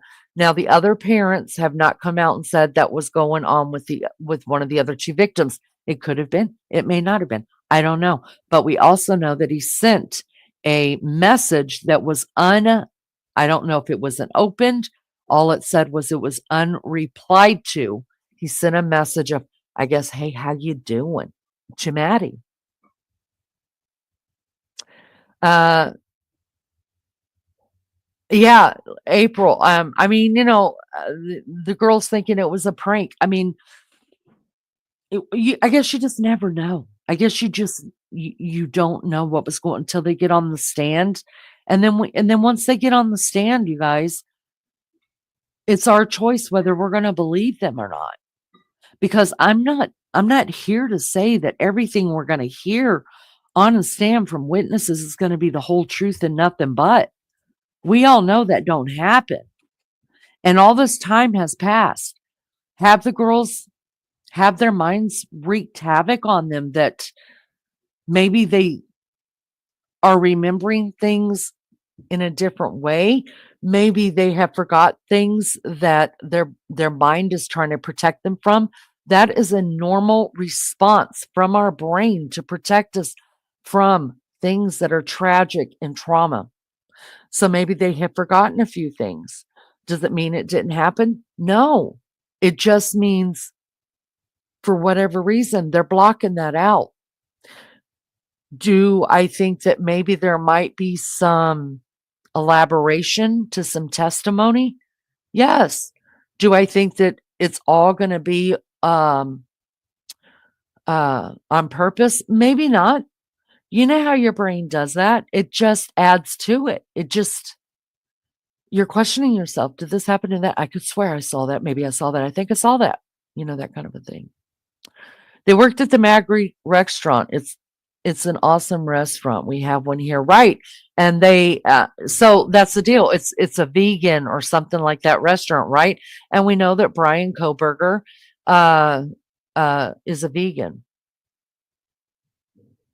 Dylan said he heard Kaylee go upstairs and yell, "Someone's here," and run back downstairs. I have to pull that back up because we did get at least 3 different, almost the same types of testimony, enough to make her credible, but some things here and there that we didn't get in all of them. Do we know if he's Papa Roger from Reddit? Well, I will say this. All of his social media accounts have been taken down, of course, and they belong to the state. And so, no, it's not been proven. Do I think it's going to come out to be proven? Yes, one way or another, I think we're going to find out. Do I believe that he was Papa Roger? Yes, and here's why I believe it. Before the police ever disclosed some of the things that they found at the crime scene, he was already posting it and asking questions. Like, this is the way he would talk. There was an item left at the crime scene. Thoughts? And then, or the killer left an item at the crime scene. This is before we ever knew about the knife sheaths. Thoughts? And then people would go and post their thoughts, blah, blah, blah. And he said, well, to me, I think it's something like a covering for a knife, like a knife sheath. We didn't even know about it yet. So how would Papa Rogers know that? And then there were different things. This is the one I'm curious the most about, because there are a couple pictures floating out around there, and I've showed you guys one of them, where I told you there is one picture and it looks like there is blood on the kitchen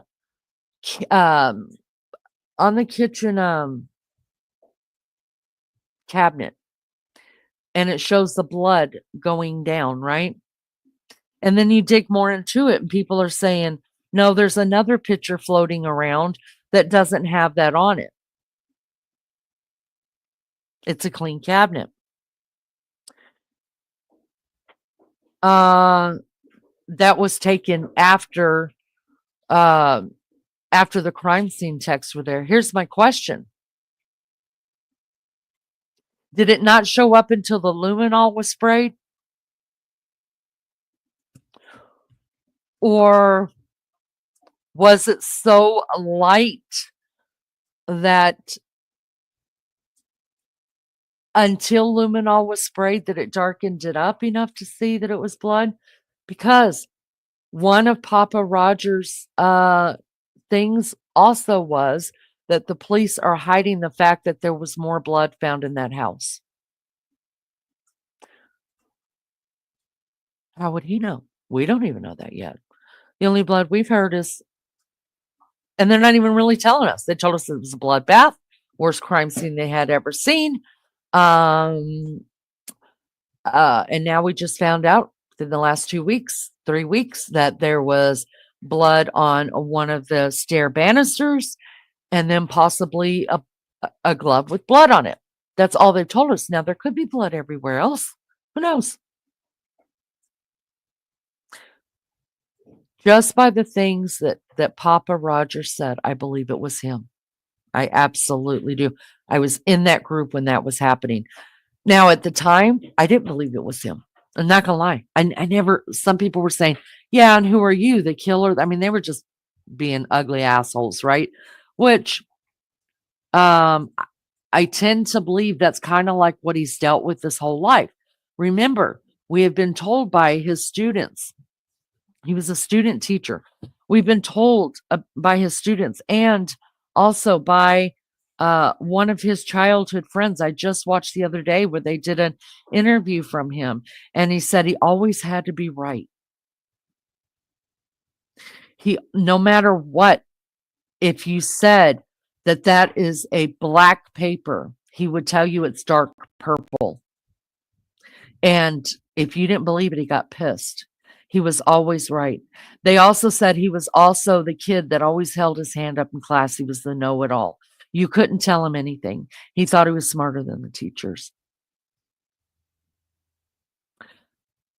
So, makes me wonder, did he give out so much information, if it is truly him? Did he give out so much information that the police basically only verified? Because he was getting shitty, because again, people were canceling out the things that he had to say by, who the hell are you? What are you, the killer? The police haven't reported that yet.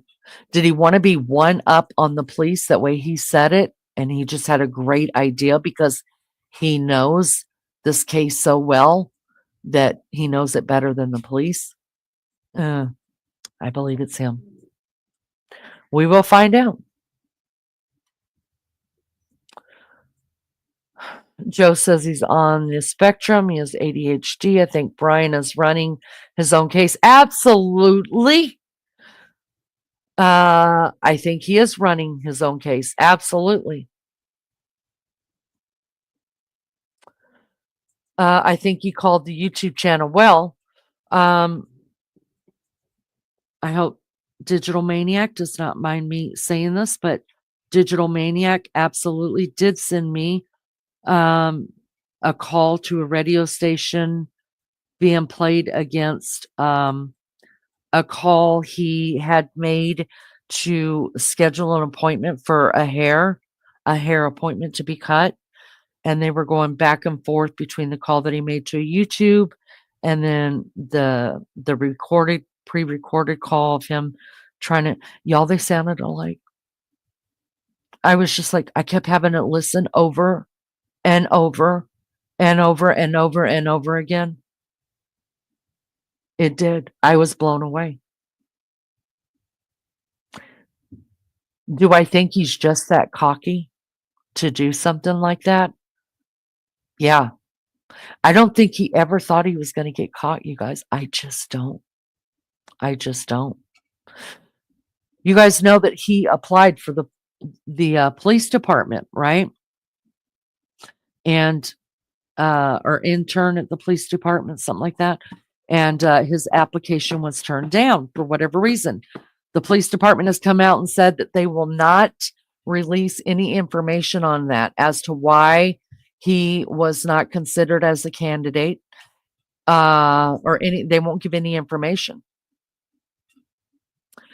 I think it's going to come out in court, but you'll hear that the police planted evidence, planted the knife sheath, because they didn't like Bryan Kohberger, who weeks prior to this had tried to intern at the station.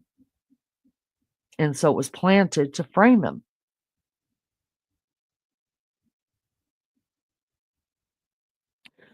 So I guess they were just waiting on a crime of opportunity.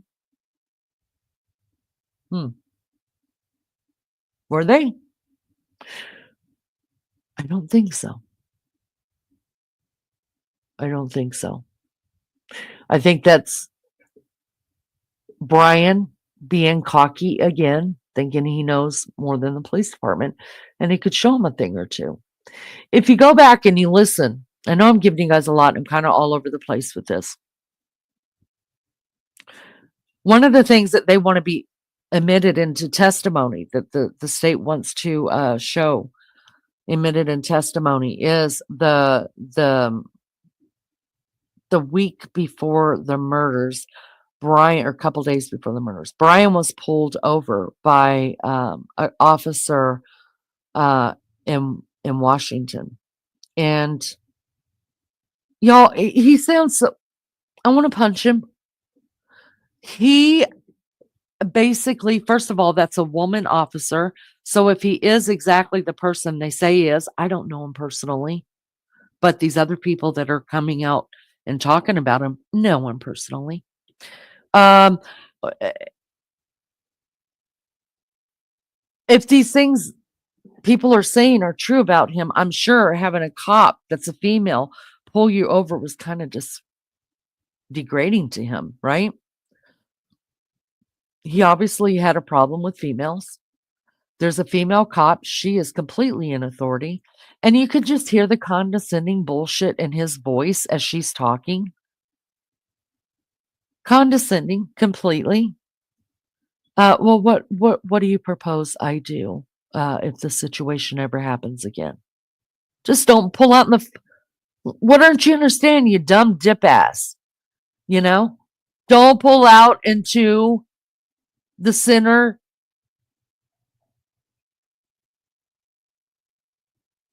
of the road. You have to stay behind the fucking line until you can go, so you don't get stuck in the intersection. Come on, y'all. He's condescending as fuck, and his friends will tell you that. So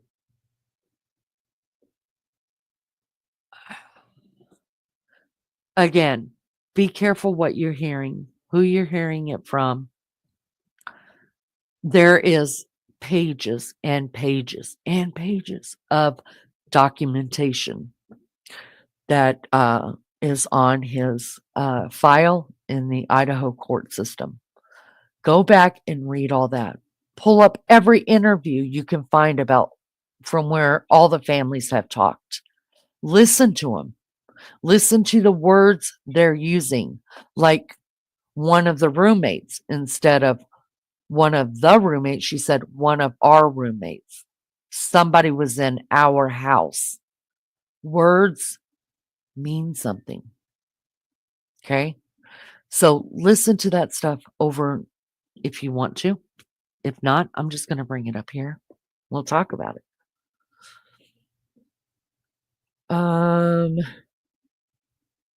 He's a narcissistic attitude. Absolutely.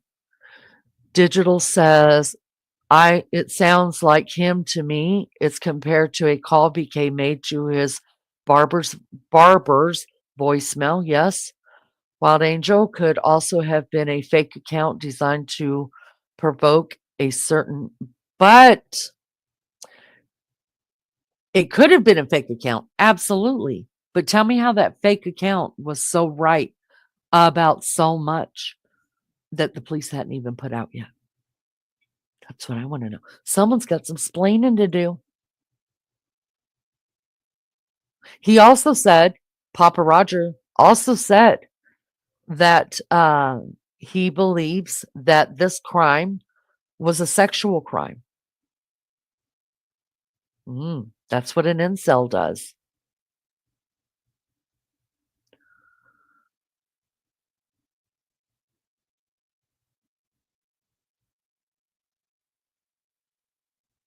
What is my avatar? Oh, what is happening? Where am I? What happened? Oh, shoot fire.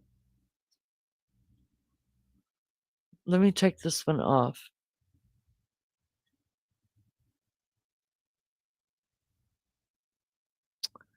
What is that? I'm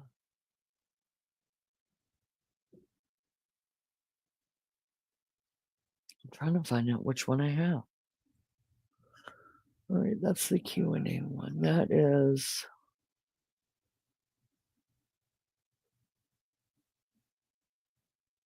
this one. Okay.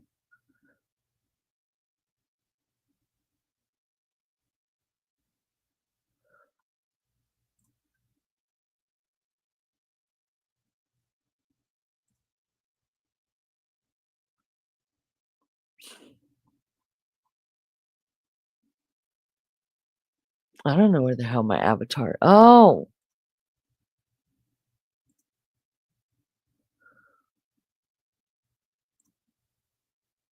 Oh, fuck me.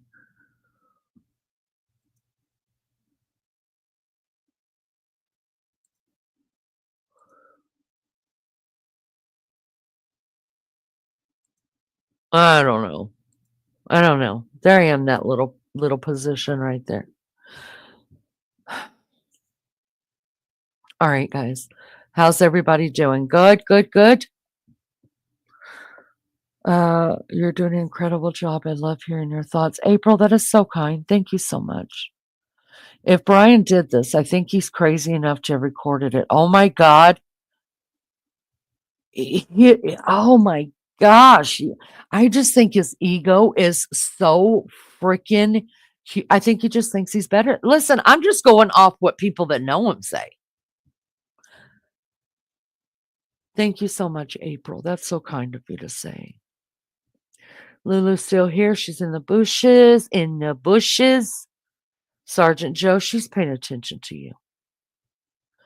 Bushes, those naked bushes have eyes. Tiny Leanie. I can't figure out Big Leanie.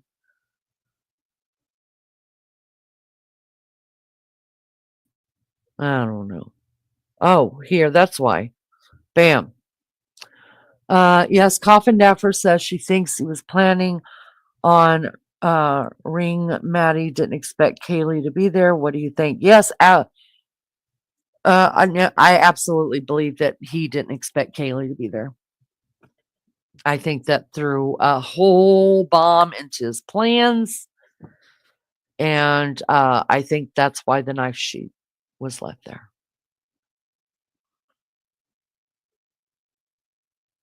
All we're wearing is our onions, our onion heads, and our naked bushes. That's correct. I'm still listening to the bushes and on my way to class. Thank you so much, Ozzy. She was guessing though. Yeah, as kind of we all are, I guess. But it took some balls to go in with so many cars in the front of the house. Here, I agree. I think he had to have known Ethan's vehicle.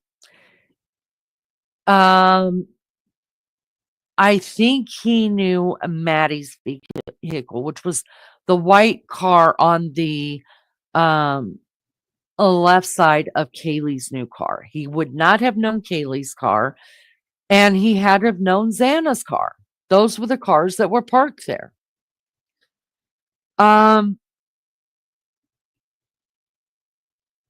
But here's my other thought. So if we look around, so there's apartments after apartments after apartments there, right? It's not an easy place to drive through. It's not Um, I would think parking is a problem. It makes me wonder if, you know, because we know that Ethan lived across the street. We know that Ethan's best friend Hunter lived with him across the street. Did they always park at the house? I mean, their vehicles were safer up in their little house parking lot than they would have been parked on the street with all these drunk people driving in and out. So it makes me wonder, or I'm just giving thought that was Ethan used to parking there because he just lived right across the street and his girlfriend lived right there and his car was actually safe in there, right? Um, that was the only car besides Kaylee's that was at the house that didn't live there. Unless Kaylee put on social media that she was heading to Moscow, he would not have known that was her. But I think he thought, I just don't think he realized that it was Kaylee. I think he thought, these girls are going to be drunk, they're going to be high, they're going to be blah, blah, blah, whatever. Like, I'm just going in to take out this one person who's pissed me off because she doesn't love me and I'm the best guy in the world and I have money and I'm getting my PhD, so I'm going to have a great life and I can offer her a great life. All these things. And he didn't count on Kaylee being in that bed, nor did he count on Ethan staying the night.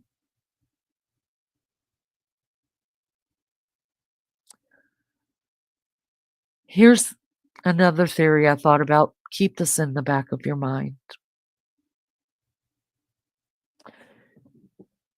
There are certain let me just put it this way. There is one creator that I watch for maps because I think he's got it figured out as far as maps go. Um, and this is all he does is YouTube. So he's got time to sit there and go through the PCA. He's got time to go through all of the footage of the car. He's got time to line up times with this time and that time. He's got it all figured out.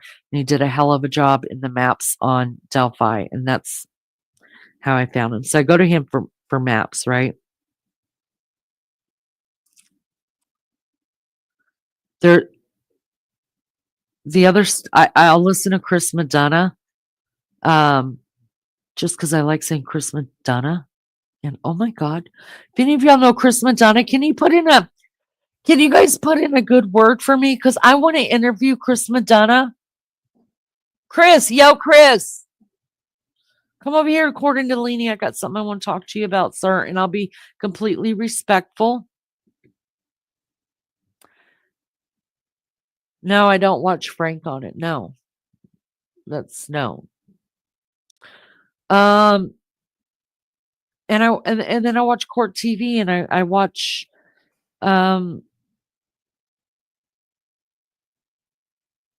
I watch basically Nancy Grace and Law and Crime, and then I just watch my court shows. But um, I don't even really watch Vinnie Politan, and I love some. I know some people love Vinnie Politan. There's something about his voice that drives me fucking insane, and just like my voice drives people insane too. Can't help it. Um, I like Grizzly. We had a fight over Delphi, but I didn't like her take on Delphi at all. But to each their own. None of my business. She's very successful in what she does, and I think her presentations are probably top tier of the YouTube world. And I like her, and I like her accent, and I want to be a friend. She don't know about me though. But anyways, I have a better chance of talking to Chris Madonna. Um, and of course Nancy Grace, she's my girl. So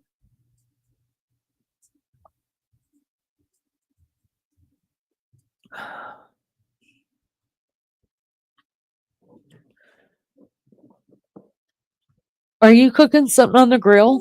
Yeah. What you cooking? Frogs. Be your best friend for 3 minutes. I'll be your best friend for 3 minutes. 3 whole minutes. 3 whole minutes. That's long enough. Oh, he said that was long enough. The hell?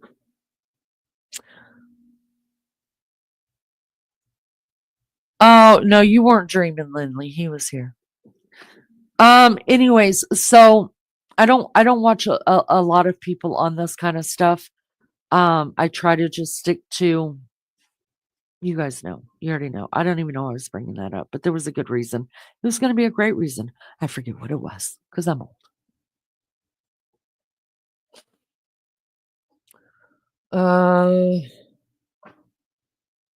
Hi, Alyssa. Hello.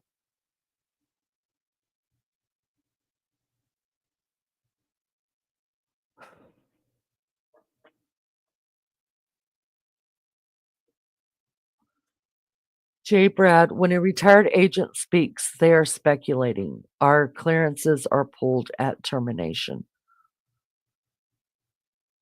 Well, I don't think there's nothing wrong with speculating as long as we don't put it in as fact. That's the problem I have with people is when they are they put it out there like it's fact. Oh my God. Some of the stuff I've heard, I'm just like, you can't really believe that, right? Just like you guys. Maybe you've heard some of that here. Maybe you're just like, Leanie cannot believe that shit. Well, I do, but I'm not putting it out as fact. The only thing factual I'm telling you is everything I pull up from the files and family and lawyers and all that bullshit. I have to take that as fact. Those are the people that would know. Do they lie? Everybody lies. I hate a liar. He didn't care about the cars being there. What threw him off was Kaylee being in that room and that commotion from that set off Murphy, which set off the downstairs. Yeah, I do believe. Exactly. Exactly.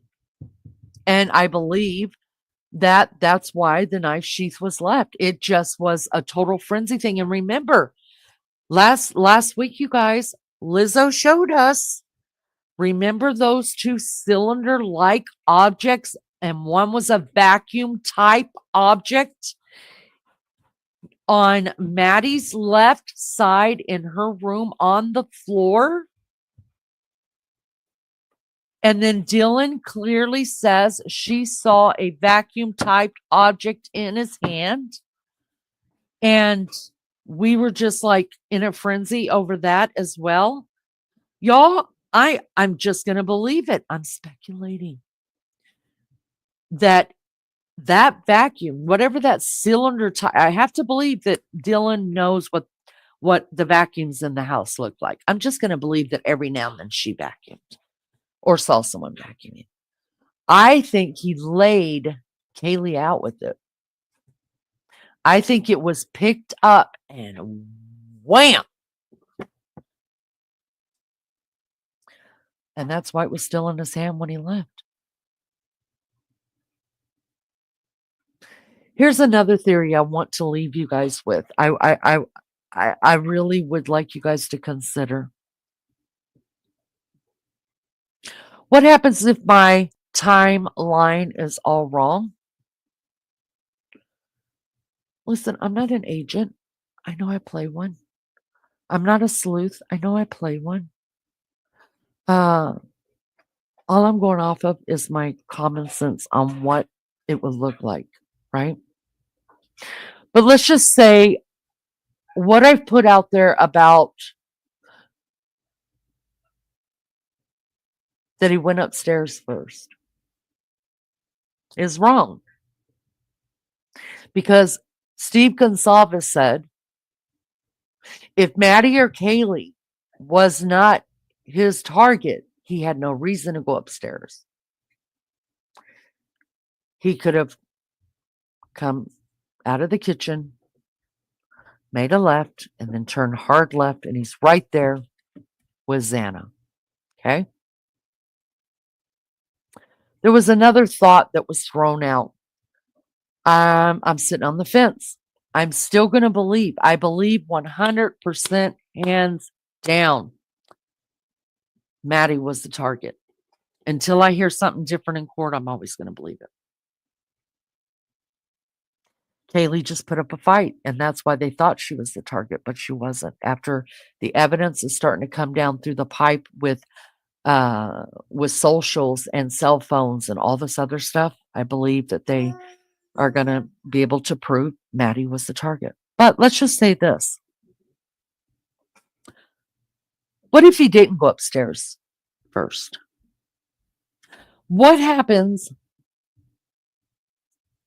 if he came to the back door? DoorDash had already come. One of the two, Xana or Ethan, went to the front door, which is where I believe that the DoorDash came to. So they had to come out of her room and then go left to go down the stairs to the front, to the first floor front door. Then she comes and she's walking back to her room, goes back up the stairs, heading back to her room, or Ethan's heading to the room. And Bryan sees them before he goes upstairs in the kitchen or in the hallway or in the living area.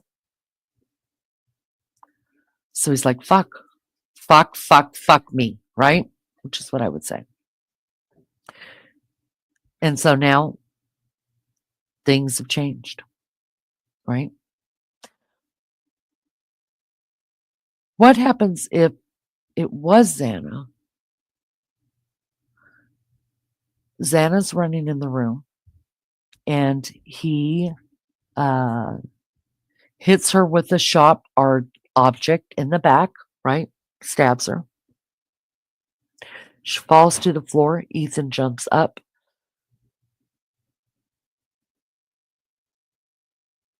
We do know that Ethan likely bled out because from what I remember in the early days, I don't know where or who, I want to say it was one of the parents that said Ethan was nearly decapitated. Or did Xana run into the room screaming from seeing this guy walk in her room? Ethan was in the bathroom. Ethan comes out of the bathroom, turns around, looks. There's this guy clad in black. Or he looks in Xana's room to see what's wrong with Xana. And Ethan slashes him from behind. That's it. Ethan's done. Ethan's out of the way. The biggest threat in the house is now out of the way. And he goes in there and he thinks he unalives Xana in whatever way. Then he heads upstairs because he's still going after that girl. I mean, his night just went from bad to worse. Either way you want to call it, whether he killed the girls upstairs or the ones downstairs. Either way, his night just got completely fucked up because none of this was supposed to happen. So from there, he goes upstairs, finishes, goes in there, and I believe the two to be asleep, passed out, and he goes in and he immediately, with one or maybe two blows, eliminates Maddie, to which Kayla wakes up and puts up a fight, right? She's coming. We know she fought. We already know that. And he picks up that cylinder, vacuum type looking object thing and hits her in the face with it. And she falls back because remember, she is found sitting with her back to where the headboard would be, in that corner next to the wall, slumped over in a sitting position. Says that she has defensive wounds. She looked worse than Maddie.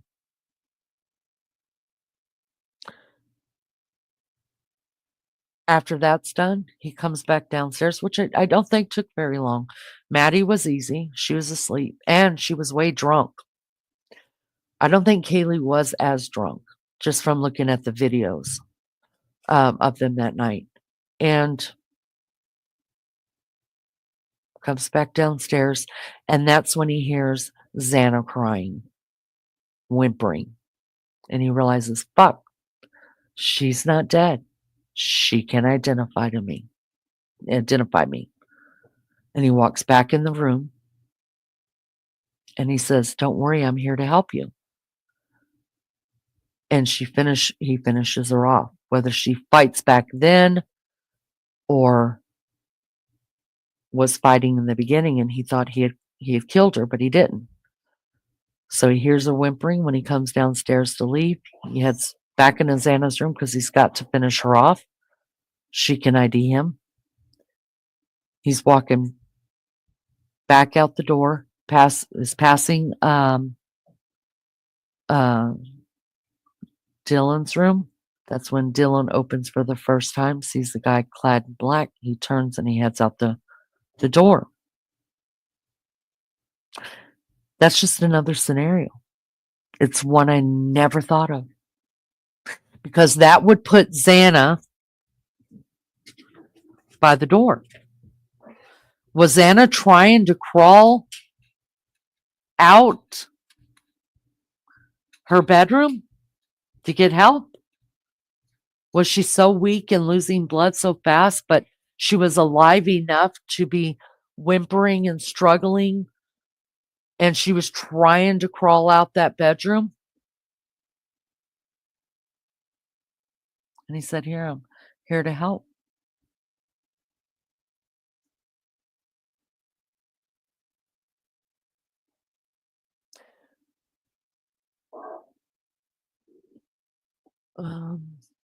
If the glove don't fit, well, we know it wasn't.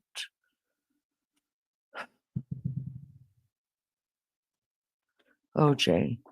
Let's get this awesome deep dive moving in algorithm, please. Hit that like. Thank you.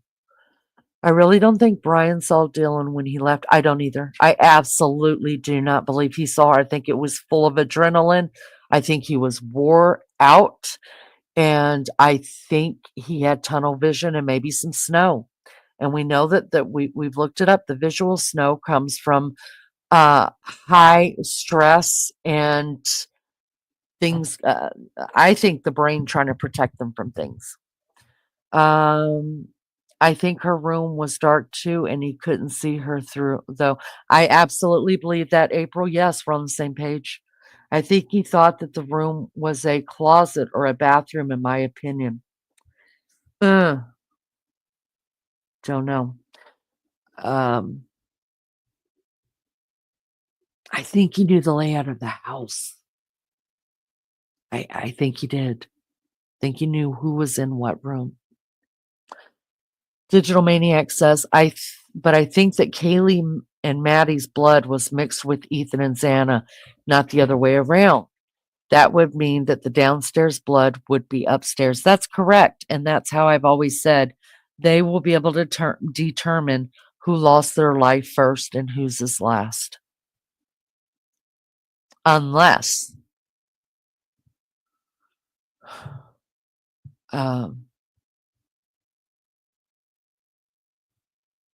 no, they'll be able to tell who was first, definitely. So if it was Ethan's first, the only blood found in Ethan's wounds will be his own. If Xana was next and only Ethan's blood is found inside her wounds, then they know she was killed second, and so on and so forth. If Xana was in fact killed last, he thought he killed her second, but he came back downstairs to leave and he can hear her. If all three other victims' blood is found in her wounds, they know she was killed last.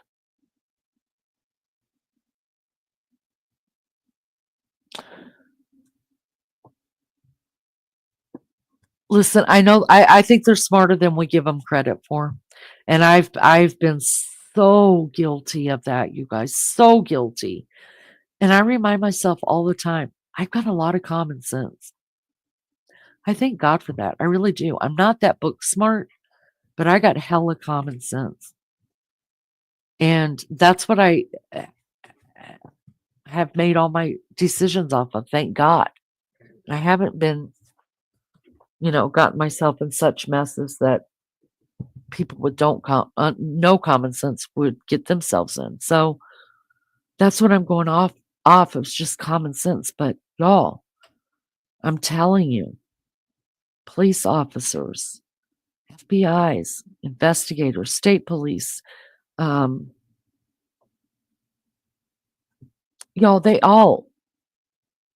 I've lived 55 years.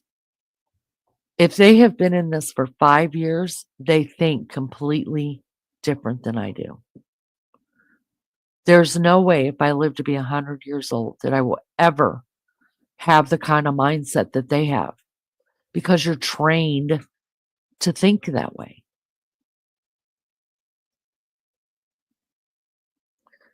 And I think you have to be born with a certain type of common sense, because common sense cannot be taught no matter what. If somebody doesn't have it, there's no help. Common sense can't be taught. But if you've got these men and women who go into some kind of law enforcement, they've got great common sense. Put them through all this school. They've got time, hands-on experience. You guys, they're forces to be reckoned with. And that's something that none of us here, besides one or two, have ever had, is time and on-job experience with common sense. So what I'm trying to do from here on out is think, no matter what I come up with, no matter what I think about that, no matter how many scenarios I can throw into here, the police have already thought about that, y'all. I'm a professional smoker. I'm not a professional crime solver. So, in my brain of brains, from here on out, no matter what, I am deferring to, no matter what I think of, somebody else has already thought about it. And a lot of those people who have already thought about it are investigators. Hi, Mac J. Good to see you. Thank you for coming in. Lulu says, I get a sense of horror when thinking about the blood on the knife and whose blood was mixed with whose. It makes it real. This is such a horrific event. Thinking of those poor families. I'm so sorry. Exactly. Yeah, it's terrible. Steve Consalvis, you guys, said he sent his daughter off to school and she came back in a box. You guys, how these parents get through, this is all I can think, is that right now things are tough. But there's so much going on in the world of trying to get justice for these 4 victims that their minds have protected them. Sure, they have moments. I believe there's moments. I believe there's like, oh, worst case, shit, she's not here anymore. You know what I mean? Of course those happen. But I don't think the real impact of their murders and the events and what all unfolded and their deaths have really, really been dealt with. And I hope and I pray. I know a lot of them have said they have been in therapy. I hope and I pray that the therapy for these families continue long after the trial's over, because I think there are things that they have let, and this is only from experience of watching some horrific things, not murders, but horrific things that happened in my own life, that until I saw the end, and we got through it, whichever way it happened, that's when I had to sit in the quiet times. Everybody was gone. The police were gone. The media was gone. You're just there. You're basically alone. All those well-meaning people, they're gone. They're on to the next thing. And there's a whole different mourning period to go through after this. Mac J, I agree with you 100%. The defense is reaching and reaching hard. I've said it before. I'm going to say it again. And I'm going to say it all the way to end of trial. All the defense can do now is try to get the death penalty taken off the table. If you guys think Idaho's going to allow that, they're not. They're not.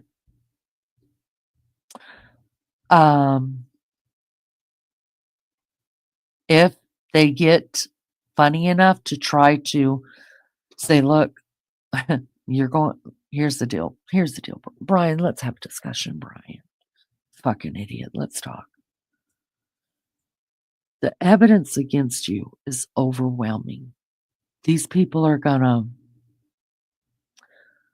probably deliberate a good 5 hours. And then you're going to be put to death, Bryan. Probably by firing squad. We know you did it. You know you did it. Everybody else knows you did it. The only way to save your life is to take a plea deal. Now, I know they have to be offered a plea deal. Then after that, they consult with the families. And the families have a lot of impact when it comes to that. A lot. And I'm telling you, at least 3 of the families, the victims' families, are saying negative. We will not accept plea deals, even if they come to them with us. So I think that ship sailed. Because even Ethan Chapin's parents, siblings, are considering going to trial. Whereas when this first happened, they all said no. Well, we haven't heard from the other 2 triplets yet. But mom and dad both said, no, it doesn't change anything. It doesn't bring Ethan back. We don't want to know about certain things. Well, the last interview, Stacy Chapin gave Ethan's mom, she said, we're highly considering it now. We probably will. Somebody needs to represent Ethan. And I agree. I probably didn't see you, so sis was watching with eyes shut. Oh. While upstairs with Kaylee and Maddie, I bet he heard Dean saying, shut the fuck up. Right. And he knew he had to get everyone. Why DMBF was left, only God knows. Maybe.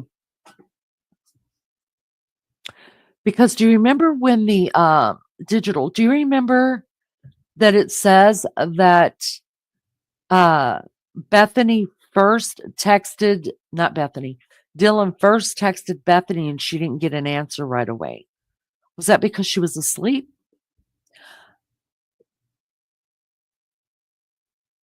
And then she woke up, maybe getting her phone blown up? I don't know.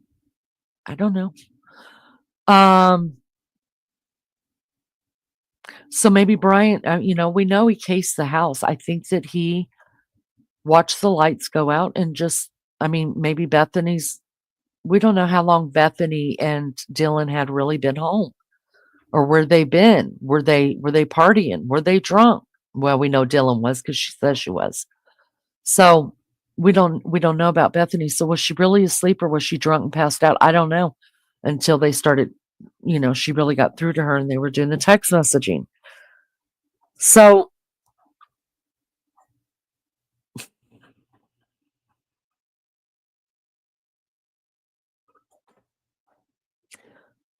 I think a lot that is redacted, you guys, out of that is this, partially this. how much Dylan really heard. I could see her opening the door a little bit, and someone to be dressed like that. It's not Halloween time. It's not, maybe a lot of people had already left their apartment, started to go home because we know Kaylee did for the holidays, well, Kaylee had already finished, but maybe some people had already left to go home for the holidays. He looked out of sorts. But what did she hear? I think she heard quite a bit. And I could see her yelling out the door, "Y'all shut the fuck up. I'm trying to sleep." Because we know that they had their parties on Thursday nights, right? Parties on Thursday nights. Because frat parties have their parties on Thursday nights. Other frat parties have them on Saturday nights, and other frat parties have them on Thursday, Friday, and Saturday. So those are the three, okay? They usually do not have a party on Sunday due to classes the next day, but I'm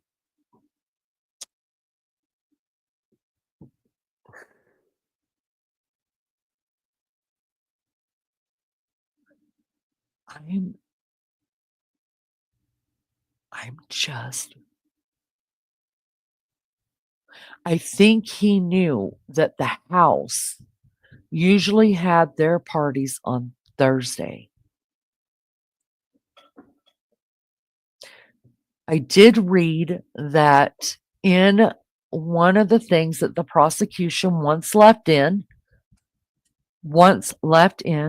is him researching the weather for 2 days. Remember when I said, why did he choose that day? Was the weather going to be good that day? Was it not going to be raining where he would shed DNA? Where there be more blood? Was it dry? We know they had snow on the ground. This is one more point I want to make, and then I will shut this one down for you guys.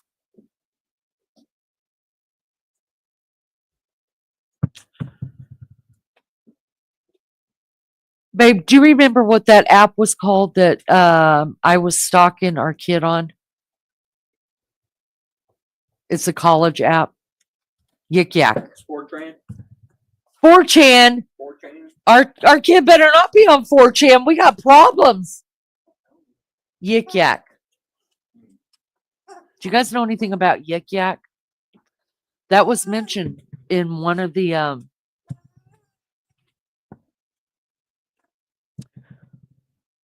I have to remember, but it was mentioned in one of the documents. Anybody here know about Yik Yak Digital? I did not know about Yik Yak. Not Discord. It's called Yik Yak. And it is, we don't have it here anymore. It is an app that you have to be within 2 miles of a college campus to use. Okay. It's used by college students to get hookups, to talk about frat parties, to talk about anything that's going on in college, to talk about teachers, to talk about drugs, to talk about this person and that. Everything goes on Yik Yak. It was worse than any other app I'd ever seen because it was only college students using it, besides this mama. Okay. The thing about Yik Yak is it's totally anonymous. Totally. As far as the kids who use it. Okay.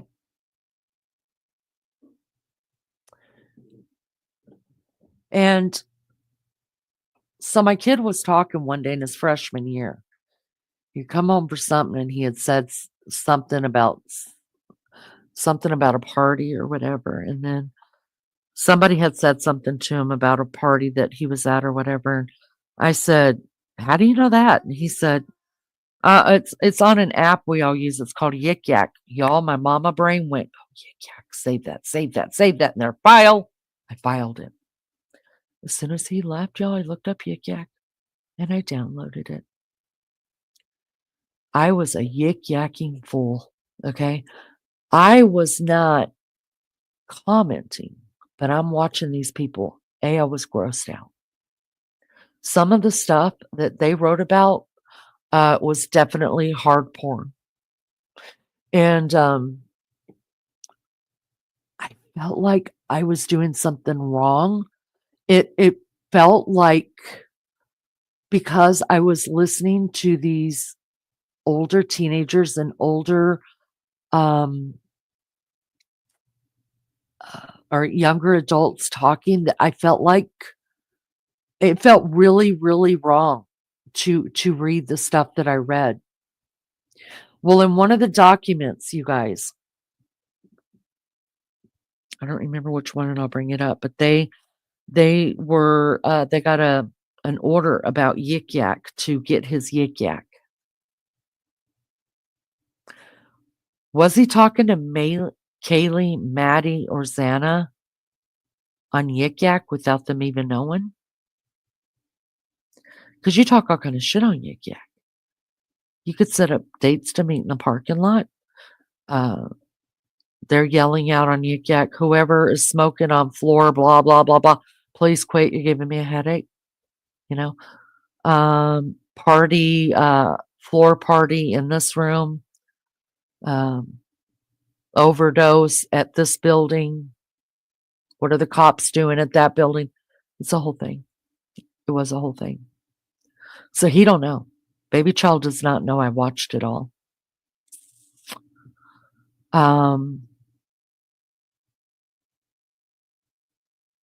Yeah. Plus, you know, they talk about fraternity parties and fraternity shit and all that on there. And so, you know, my kid was in a fraternity. It was a way to find out stuff that I wasn't knowing. And so I just thought, well, Yik Yak only lasted a year and a half, and then it was pulled from our town. It's no longer available here. And I think because it may be pulled from other towns. You can look it up. It was pulled from our town because they realized how dangerous it was.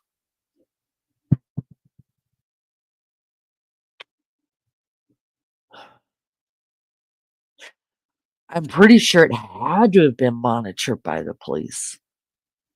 So my question is, you go on there. It's kind of a cool thing because you can rate it. You can rate somebody's, you know, whatever post they put on there, and they go by the ratings. Like they want really high ratings, so they would put like this really weird shit on there. And the weirder it was, the bigger the ratings. It just was vile. But anyways, a lot of it was vile. But I found out a lot. So when they mentioned TikTok in that they wanted that admitted into evidence,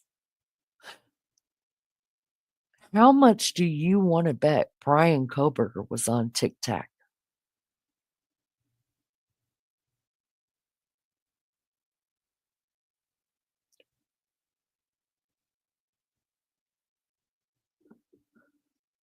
Let me look this up really quick.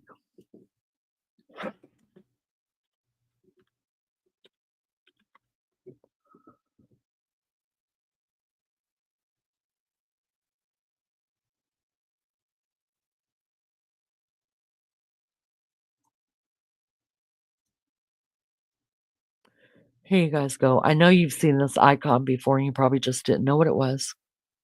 I didn't know what it was. I had seen it before. You see that yak in the green? That's the icon for Yik Yak.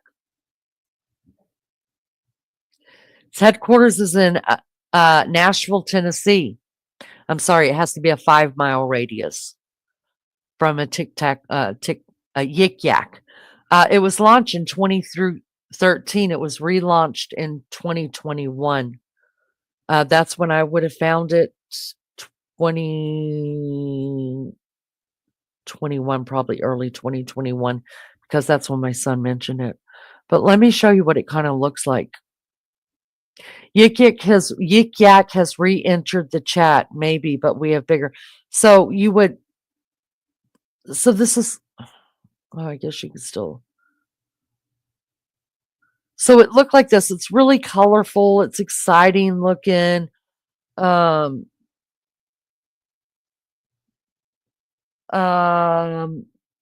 the problem is, I mean, maybe they have fixed it or whatever, but you could straight out call out. It's a bullying app. It was. People would bully people on here. People would call out people on here. People would prank people on here. I want to see. And so you know how this is called a community, and your Facebook page has your friends and family on it. This is called Yik Yak is called a herd, right? Your herd would be the people you hang with. Why did Yik Yak get banned? Controversies. One of the biggest criticism of social media sites and application is their inherent potential to feed the growing amount of cyberbullying. Due to the widespread bullying and harassment committed through Yik Yak, many schools and school districts took action to ban the app. Now, my son's school, it was banned. I was shitty.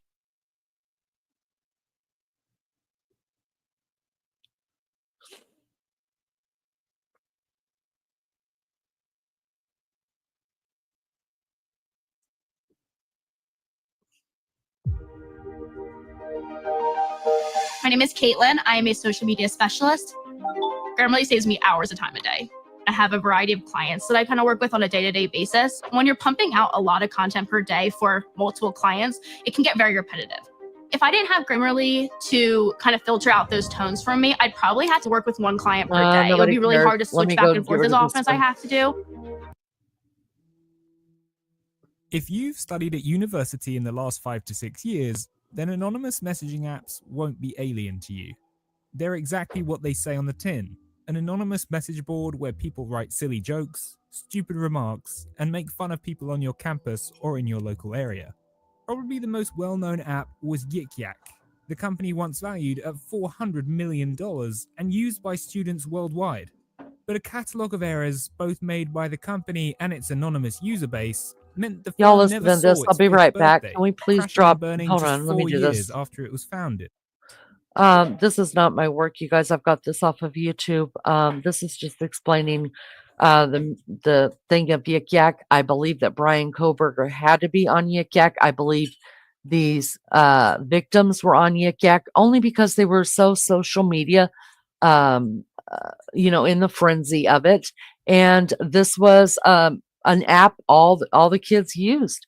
So watch this real quick. I'm going to smoke real quick while you guys are watching this. Explains it. It's not my work. We are using it as a teaching purpose, and we have dropped our copyright acts in my chat. So here we go.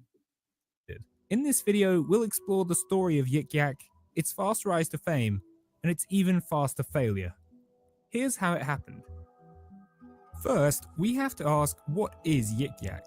Founded by Tyler Droll and Brooks Buffington at Furman University in 2013, the pair launched Yik Yak as a location-based anonymous messaging app.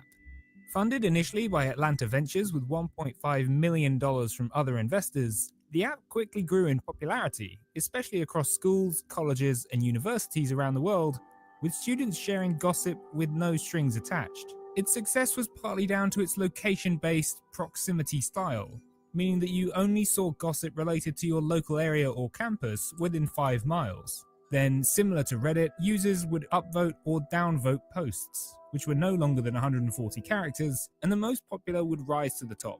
The app's popularity saw it rise to the top 10 in the App Store in 2013 and reached 1.8 million downloads in the month of September 2014, which paved way for a $10 million funding round, followed by a $60 million funding round led by Sequoia Capital, valuing the app and business at $400 million. But 2 years later, app downloads had fallen by over 90%. And there were 2 reasons which led to this slump in popularity: the users and the business itself. For starters, the users hatched numerous plans making full use of the anonymity. From bullying to hate speech, even bomb and shooting threats which caused schools to be evacuated or placed on lockdown across the USA in 2014. Some of the bullying became so incessant that colleges and schools placed bans on the apps. Some students even faced prison sentences after Yik Yak shared details with the police following threats of school shootings, bombs, and racist remarks. Despite the dark nature of the users, the company also did themselves no favors when it came to combating this behavior, lacking responsiveness and delaying changes. They tried a number of things, effectively removing what users considered to be the best bits, requiring usernames and handles, and in effect, removing anonymity. This was the biggest and most disruptive change, as people stopped posting almost overnight. The problem that Yik Yak faced, similar to so many of their competitors, is the reactivity of their actions rather than making proactive steps to improve their user experience and remove harmful content. Some people suggested that if they'd used a similar moderation style to Reddit, even though moderation may have made the platform overly vanilla, it would have been better than the hate speech and bomb threats which ultimately were the beginning of the decline. Thoughts then turned to monetization as one of the main drivers of change. You have to sit back and think, how does an anonymous app actually make money? In the 21st century, as long as you build up a large audience and keep them engaged, there's almost always a chance to monetize it, commonly through advertising. Whilst Yik Yak had a strong product and captive audience, without virility and with myriad changes, they lost pretty much all of their users. Where Facebook, Instagram, and YouTube have succeeded is understanding the user base and making sure they spend as much of their time on the platform. Yik Yak, it seems, did not understand their user base and let go of what made their app truly successful. Whilst Yik Yak wasn't the first and won't be the last, it has set a trend in the app world, which has seen a number of copycats pop up like After School, Candid, Nearby, Whisper, and Yodel to name a few. But once the popularity fades, what happens next? Since its core user base is mainly students, once the next big thing steals the attention, most of these apps will suffer the same fate as Yik Yak, if they haven't already. Despite Yik Yak's meteoric decline, an MIT study suggested that actually posts from an anonymous source were only slightly more likely to be vulgar than tweets with a Twitter account attached, less than a 1% difference. But in the end, the company with a $400 million valuation was eventually poached by Square, the payment company who bought the intellectual property and the remaining engineers for just $1 million. The bullies and hate speech won out in the end, but to be fair to Yik Yak, it lasted longer than most anonymous platforms. And at the end of the day, it was just a tool, and how it's then used is out of the company's control. But just 4 years later, in August 2021, the app resurfaced on the iOS App Store in the USA after new owners purchased the rights to redevelop the app in February 2021. We're bringing Yik Yak back because we believe the global community deserves a place to be authentic, a place to be equal, and a place to connect with people nearby. These new owners are doing things differently by taking a strong approach to hate speech and discrimination. The community guardrails suggest they're against all forms of hate speech and have suggested that users will be immediately banned in a one-strike policy. Speaking of users, they'll also have to provide a phone number and go through an onboarding sequence warning them of the strict new policies. There are new features and resources in a Stay Safe section, warning users about the issues with ride-sharing and bullying, among other things. Another mental health section suggests users should report bullying posts, and any yak receiving 5 or more downvotes will be automatically removed, or so they say. Whilst we don't yet know the identity of the new owners, they're trying to relaunch what was a popular app with a cult following, this time in a more careful and considered way. Whilst only available in the USA currently, if they can master international expansion, many more fans lay in wait. And that's how it happened. Thanks for watching.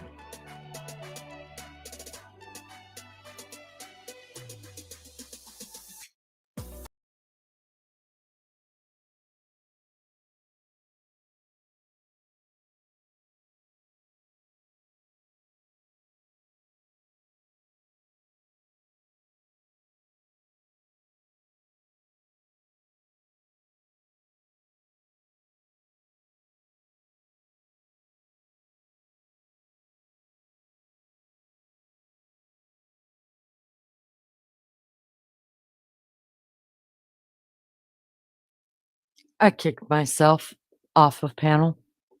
All right, here's the deal. I lost a bunch of shit I had up here. So I went and I typed in, did the University of Idaho have Yik Yak? Now, this is something that I don't hear people talking about. But I have firsthand knowledge of freaking Yik Yak in my area. And I'm telling you guys, it was terrible. This says, and listen, it would not be in court filings if Kohberger didn't use it.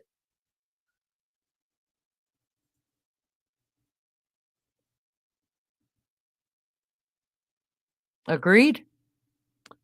Agreed. Now, so I typed in, did the University of Idaho have the Yik Yak app? And they said yes. The anonymous messaging app Yik Yak was used on the University of Idaho campus, and students discussed their experiences with it, including using it to discuss campus events and rumors. Now let's find out if Washington had it. And remember, Washington was where Kohberger was enrolled in school. Here's what you can do. Here's what kids used to do. So whenever it was break, right? And the kids would leave school, whether it was for the summer or whether it was for holidays or whatever. You've gone 5 miles out of the Yik Yak radius, right? So you no longer can get into that Yik Yak. So when they would go home, they would just get into the Yik Yak at home again, right? And the reason why I knew this is because kids who are around the college area that I'm in would go off to other colleges.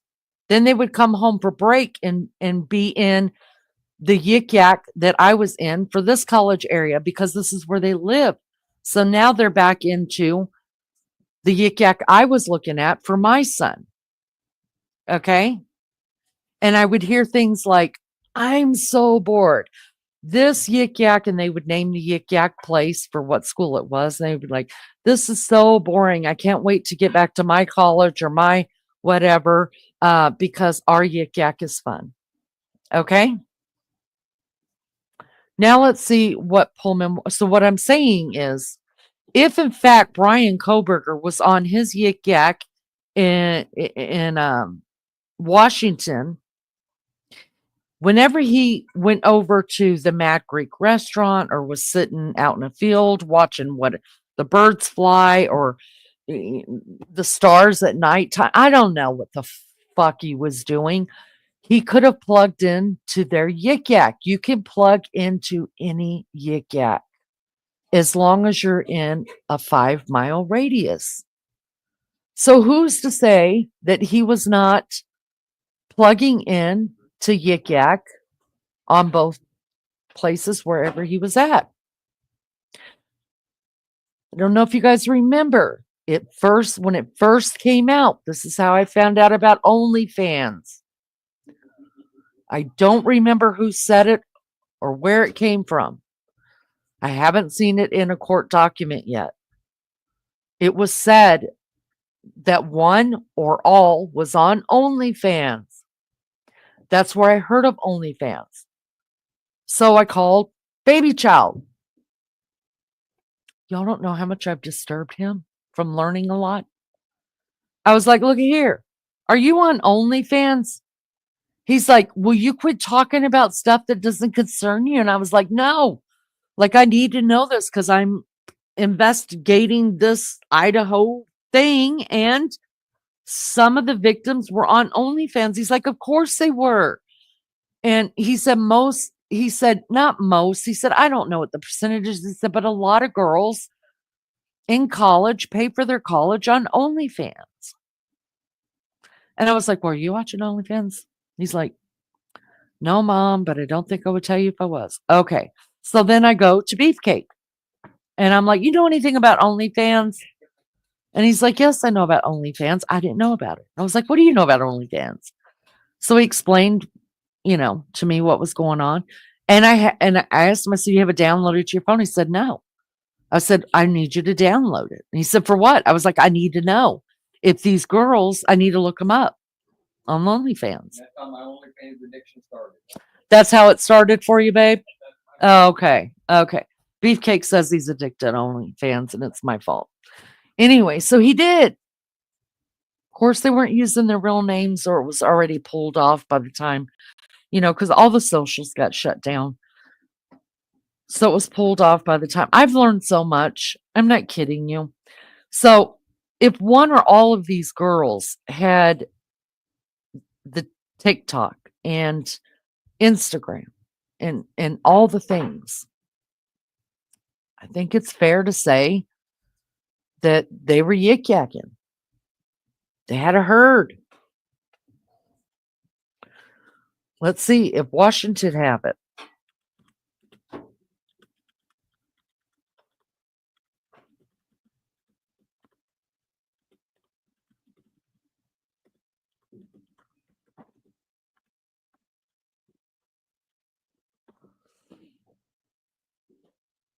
Yes. Yik Yak. An anonymous messing app. Gain pop. Yeah, we got it all. We got all that.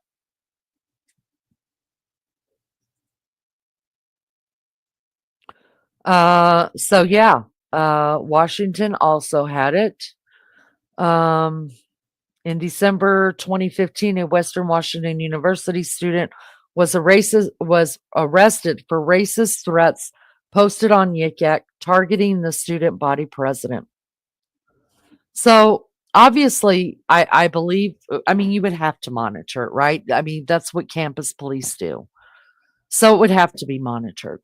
How they ended up finding, a lot of the times these kids, from what I gathered, knew each other under their own screen names. Their herd knew each other, right?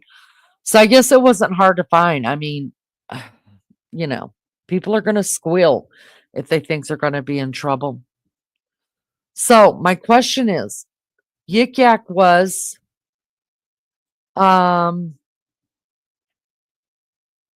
it's being put out there in the new documents. Is it possible that he was stalking him through Yik Yak? The other thing I noticed that Yik Yak did, you guys, was, and I'm sure they do it on all of the campuses that had it, they would rate fraternities. They would rate fraternities. They would rate sororities, like what sorority puts out the most, what fraternity has the best parties, what fraternity has the best liquor, what sorority has the best DJs, what sorority have the loosest party girls in it, things like that. That's what they're putting out. So if you're going for if you're attracted to that type of a life, then yeah, those are things you want to know, depending on what you're looking for in a fraternity or sorority. And you heard the guy say on there that Yik Yak isn't the only one. That's just the only one I knew about because I heard Baby Child mention it. And I was like, wait, what? Bingo, I'm going to get it. I'm going to get it, because I stalk my kids. I don't care if he is 21. I'm still stalking. I think he's got a girlfriend. That's just my opinion. Shh, don't tell nobody.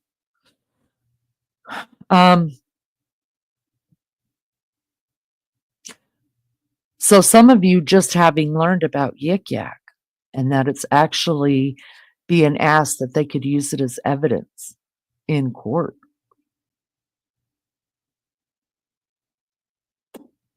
Imagine how many other things they have that against Bryan Kohberger that we just don't know about yet. And as far as I know, I could be wrong. You guys visit other channels.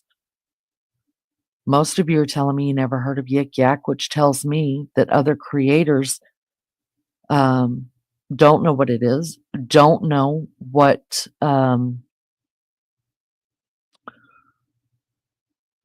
how it would blow this case open if it's found out that he was liking their Yik Yak videos or even corresponded with them. Not videos. You don't put videos on there. You could put pictures on there and you could put words. So posts, and give it an up or a down. So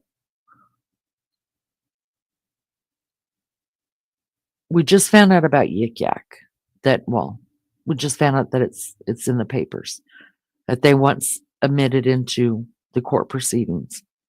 What other ones don't we know about? There's a lot we don't know about. I'm telling you, we're going to sit here with our mouths wide open when we're watching this stuff together. We're going to sit here and be like, oh shit, I didn't even think about that. Or we're going to say, oh shit, we talked about that. Y'all, I can't wait. I cannot wait. And I don't know. They say the court, this court case is going to go 12 weeks, 3 months. You guys, 3 months. I asked Beefcake for a ticket to Idaho for my birthday. He asked me what I was going to do, where I wanted to stay, all that stuff. But then I got to thinking, what the hell am I going to do? It's probably going to be staying in room only to get in the courthouse, kind of like Delphi. But I told him I still would like to rent a car. I still would like to drive around. I want to see it myself. The house isn't there. The streets are still there. The lot's still there. I don't know. We'll see what comes up from them.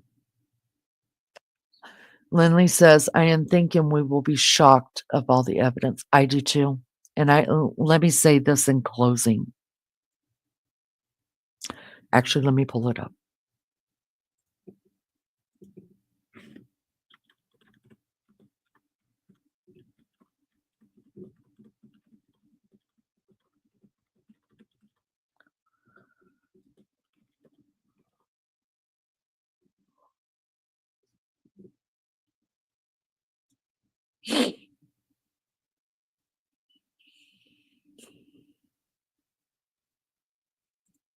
All right, one more time.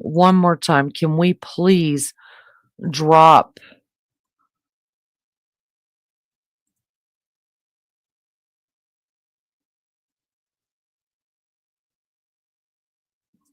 okay, I got it. One more time, can we please drop our copyright disclaimer? Thank you so much. Thank you.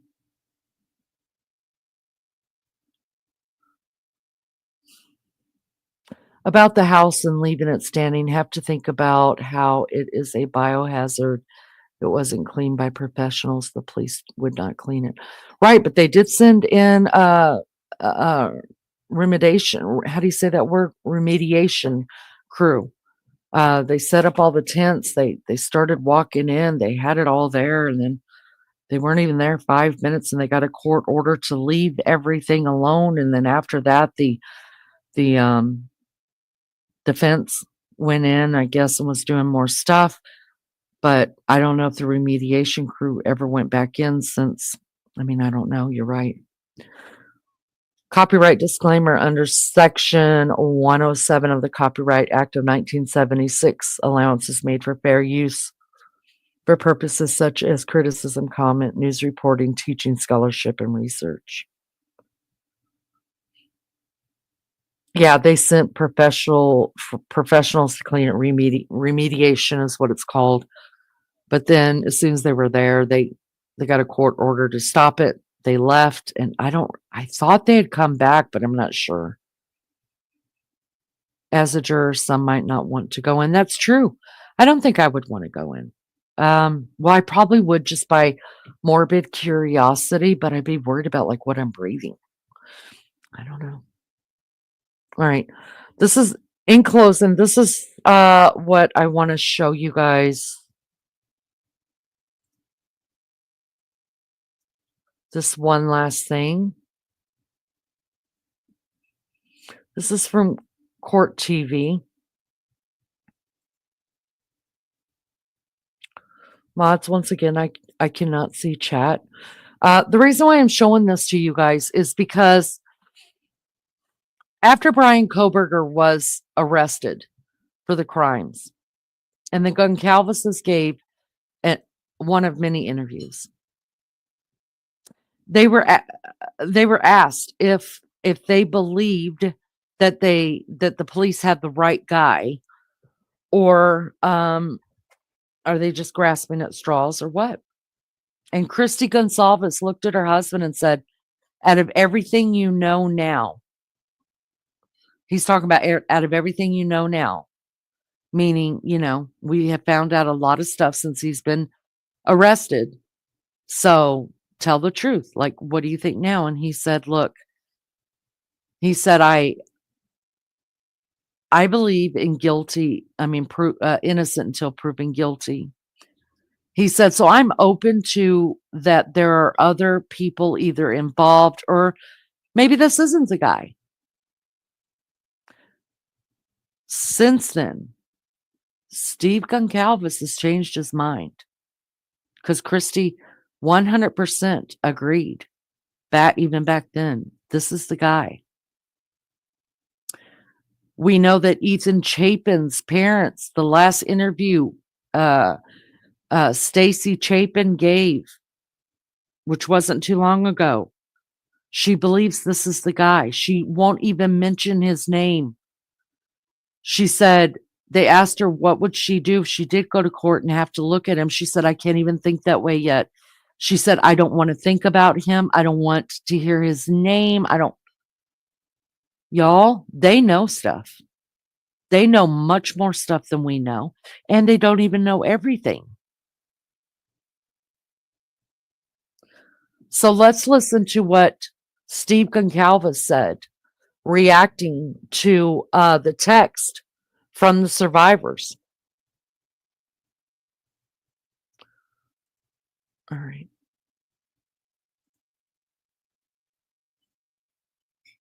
Welcome back to Court TV Live. I'm Julia Janae. Thank you for being with us. We are now covering big developments in the Bryan Kohberger murder case out of Idaho, with new evidence being unsealed and released to the public. He's accused of stabbing to death 4 University of Idaho students, this all back in November of 2022. And what we're seeing in these court documents are chilling words from the 2 surviving roommates the night of the murders.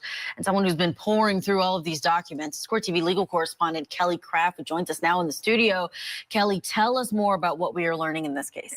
Hey there, Julia. So yes, these just posted to the docket yesterday. So we have been reviewing these really bombshell evidence coming out of this case. For the first time, we are seeing transcripts of these texts that's giving us a true feeling of the horrifying experience that all of those students, those young adults went through that night. This is the night Maddie Mogen, Kaylee Gonsalves, Zana Kernodle, and Ethan Chapin were murdered. The 2 surviving roommates, Dylan Mortensen and Bethany Funk, started messaging one another about not being able to reach their other roommates, and they start panicking really quickly. You can see the text messages. We've put them there on the screen for you. You can see them. They say, no one's answering. I'm really confused.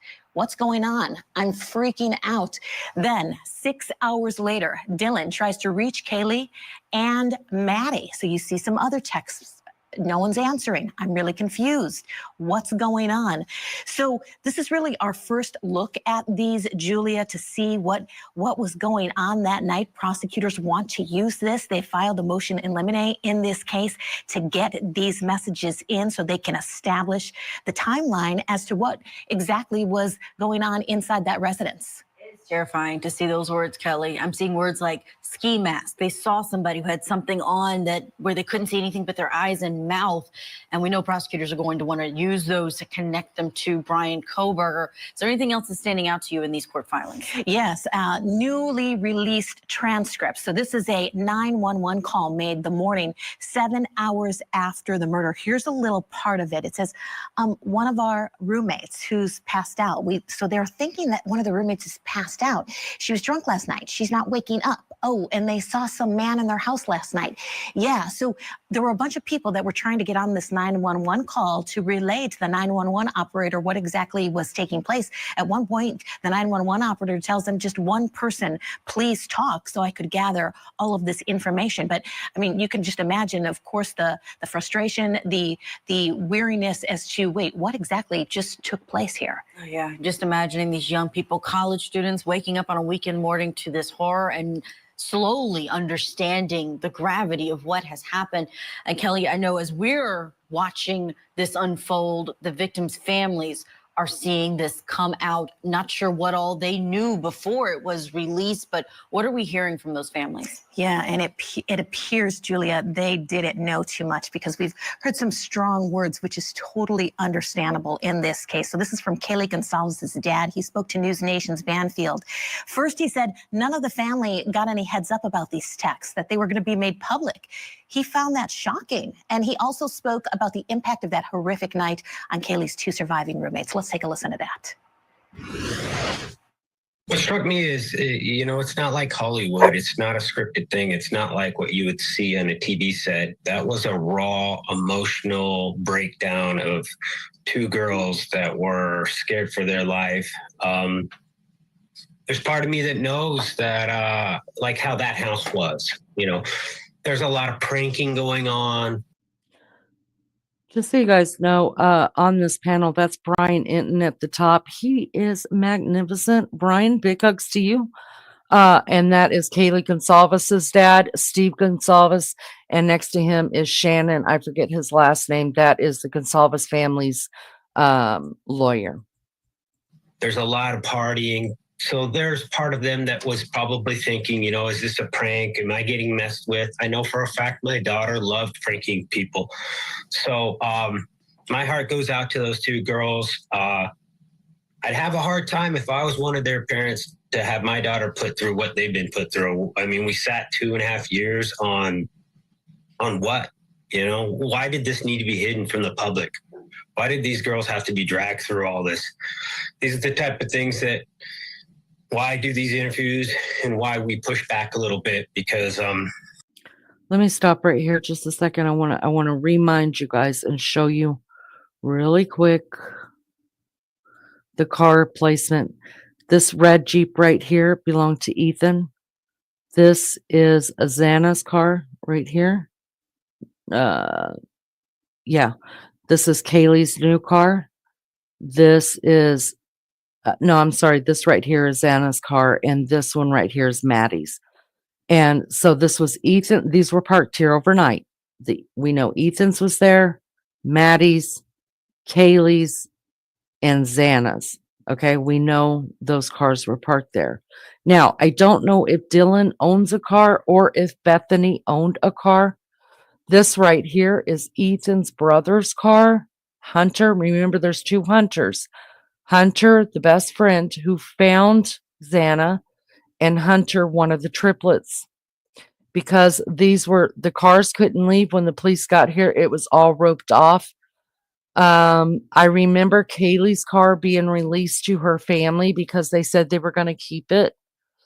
So I'm guessing that once they realized that the cars really were not involved in any of the crime scene, after a week or whatever, however many days, they released them back to the families. So these two right here belong to the Chapin boys.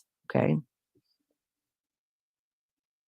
Why do these interviews and why we push back a little bit? Because I think a lot of people are questioning right now why this was hidden. Yeah, and from what we can understand, Julia, so they were out and about for a while in, the court files, but they were just posted to the docket yesterday, and that's when everyone really got the first look at it. Some of them are months old. Kelly Craft, thank you so much for all of that information. We do want to get reaction as well from our trial attorney, Marjorie Mesidor, who is standing by. Marjorie, let's talk about that sealing, because you can hear that father talking about how it's upsetting him, and it seems that they had no warning that this was going to be released at this time. We're about 5 months away from the August trial date. But what do you think about the attorneys on both sides? They've been filing almost everything under seal, and that's not normal for a case. So because we're dealing with a public record, there's a presumption that the public is going to be notified about what's going on, particularly when we're dealing with a crime, because the plaintiff is the public, right? It's the state, it's the county who is the plaintiff, the aggrieved. So in this circumstance where they're doing everything under seal, they are probably trying to cover themselves because of how salacious the crimes are, the ages of the individuals who are involved, and how public the crime is. There's a balancing act that takes place that for a prosecutor and a defense to validly represent their clients, and at the same time keep the victims' families and those who are collaterally and directly involved informed about the pace, about what is going to be revealed when. And it's a very hard and delicate balance. At the end of the day, this did not happen to any one of us individually. We're watching it unfold, so there's a level of separateness that we have that those who are involved do not have. So they're looking at the terror and the text. It's a very different affect for them. What they hear and see is fear, concern, and for them, it would have been more human for them to have a little bit of a heads up that this was going to come out when it did. Absolutely, and our hearts just go out to that family. They are getting closer to this trial date, and hopefully that will be a chapter closed for them on this, because it has been just heartbreaking to see the details come out in the way that they have. But we are going to, of course, keep following what we are seeing, what's coming out, and how it could impact the case against. All right. And there we have it. I mean, how do you feel about that? Ozzy, have a true day. Ozzy, have a good day, honey. Love you. That confuses me. Why would they think they... Oh, wait. Why would they think they were passed out if there was blood all over the place? Well, I don't think all of them saw that. I think you have to go back and listen to the beginning, Mary Jane Doe, because I answered that. I believe that Hunter, Ethan's best friend, shielded people. His parents, Ethan's parents, came out and said Hunter, who's the one that found Xana, shielded Ethan's brother and sister and the roommates and everybody from seeing what was going on with Ethan. So I think Hunter just yelled out and said, call 911, Xana's unconscious, instead of saying there's blood everywhere, they're dead, you guys, and having a pandemonium in the room. That's the way that I believed it.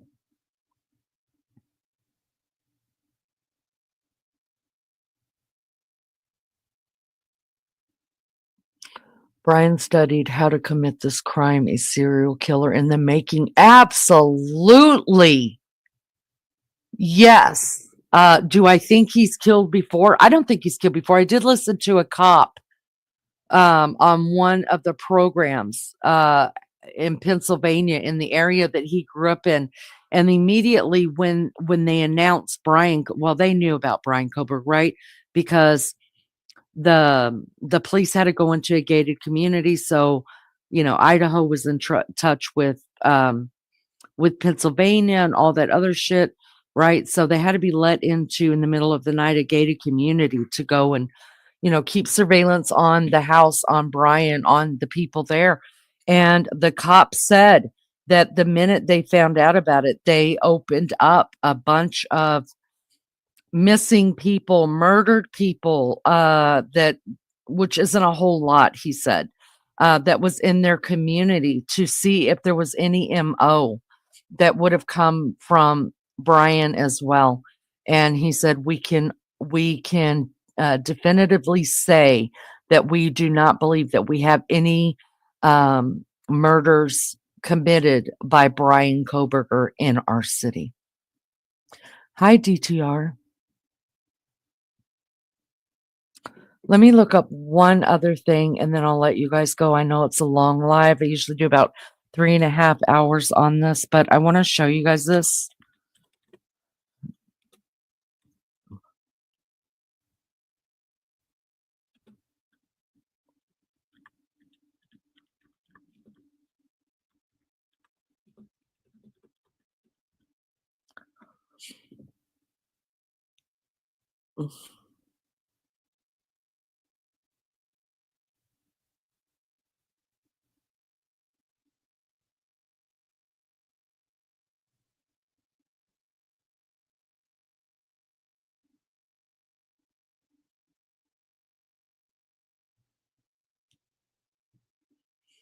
Give me just a second.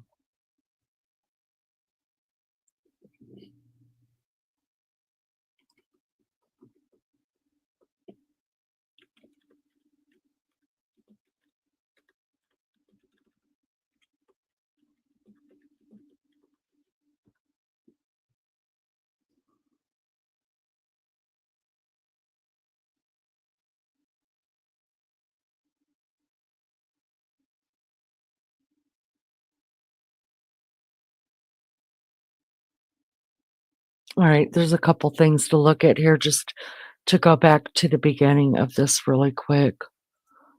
Thank you guys for hanging out with me. I appreciate it so much. If you don't mind hitting the like, that's all I ask. All right, so Ethan Chapin had a memorial funeral by himself.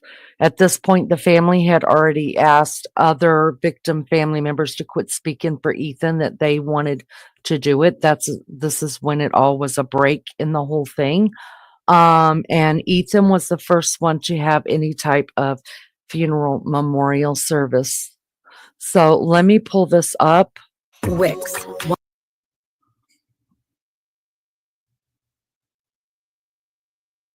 All right, let me stop that right there. Push this back.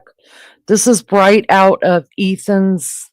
They're calling it a memorial. Come to find out from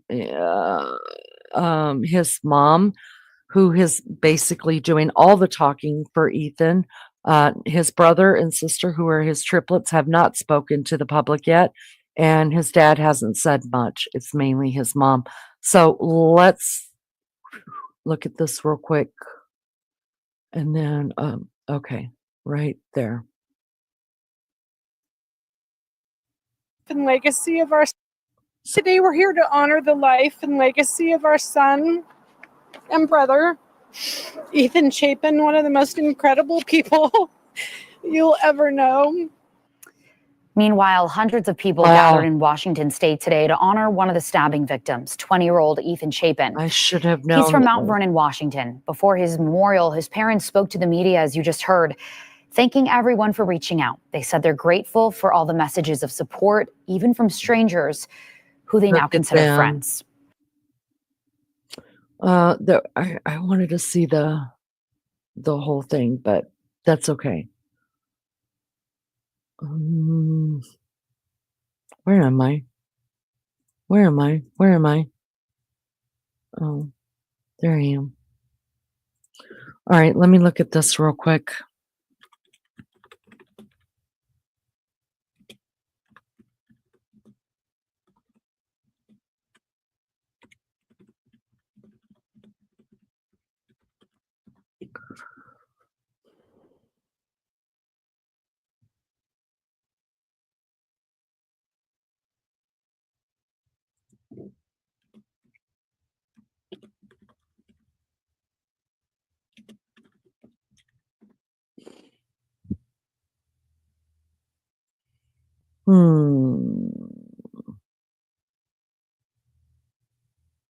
Okay, Let's do this. I'll just have to fast forward it. Thank you for dropping the copyright for me.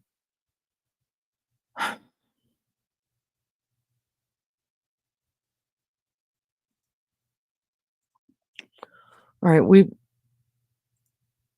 we've seen this before, but let me make sure this is big. There.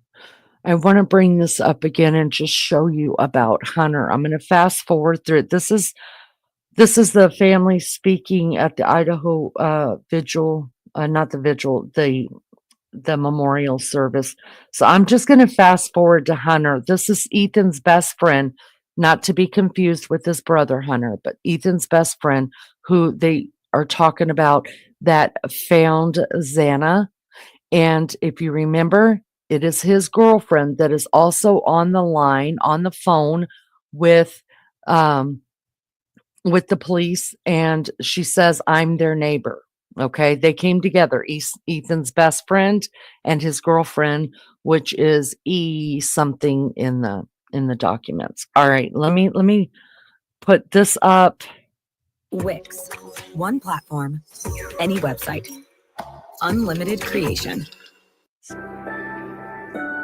Let me find where this All is. the other roommates. That's Maddie's friend.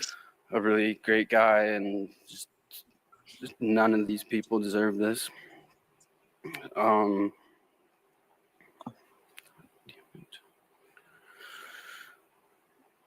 think. Hold on. So I met Maddie her this freshman is year Maddie's of college. boyfriend.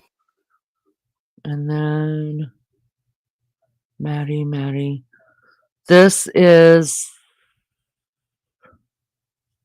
for coming tonight. We really appreciate it. This is Maddie Mogan's parents. Maddie has truly been a blessing in our Okay. lives. Not that this isn't important. I just want to bring up Hunter really quick. Goncalves family. Xana's sister and dad. Xana's aunt. I think this is the means so much more to you, and yeah, you just shared a little bit of who they are with that. Oh, I thought, wait a minute. Oh, wait, yeah, this is Xana or Kaylee's friends. I'm just trying to look for Ethan's buddy.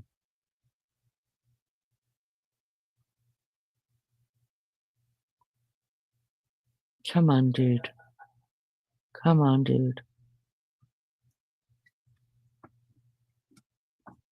Hold on, Newt. No, here he is. This is him, you guys. Look how strong this kid is. I mean, I just wanted you to hear what he has to say. This is the kid that found Xana, and I believe he found Ethan as well.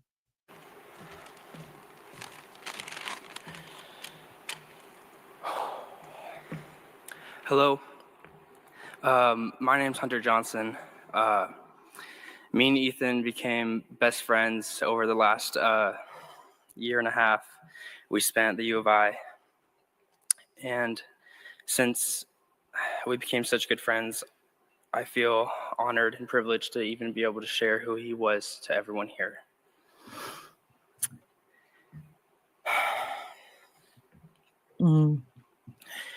I met Ethan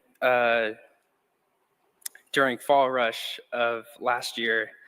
And if you don't know what Rush looks like for fraternity guys, you're coming in as a freshman and you're walking to 10 different fraternity houses and talking to 100 different guys, trying to understand all of them and see if you fit in with them. And I remember he was the first person I talked to during Rush that year. And I knew immediately that he was someone that I wanted to be friends with and someone I wanted to join my house. My first impression of Ethan was some tall, goofy kid that, looked athletic. And he was, because we played a lot of basketball during that time. Unfortunately, the basketball wasn't enough to convince him to join my house. So he ended up going to Sigma Chi, but that didn't mean we weren't going to be friends forever. So one thing he told me, because he told me he was going to join Sigma Chi, he said, if I do that, you better not block me and ghost me on anything. And I couldn't believe he said that, because I just knew I wanted to be friends with him for a long time.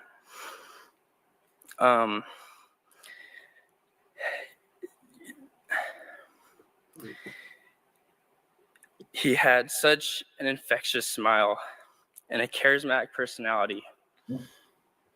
And if you knew anything about Xana as well, they were very similar in how they acted together. Me and Ethan shared a lot of memories together.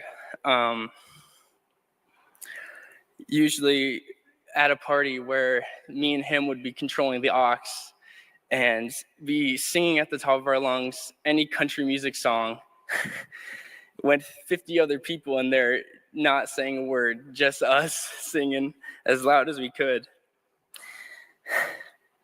Some of my other favorite memories that I had with Ethan also included Xana, and those were the times we spent on the golf course. Me, Ethan, Xana, and Emily, we went a lot over the summer. And Let me stop it right there. So he just mentioned Emily. That's his girlfriend.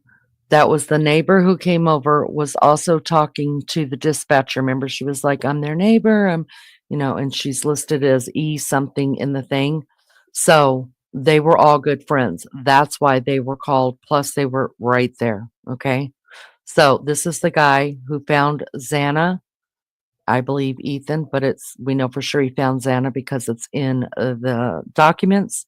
And the Emily that he is talking about is the one who was trying to console the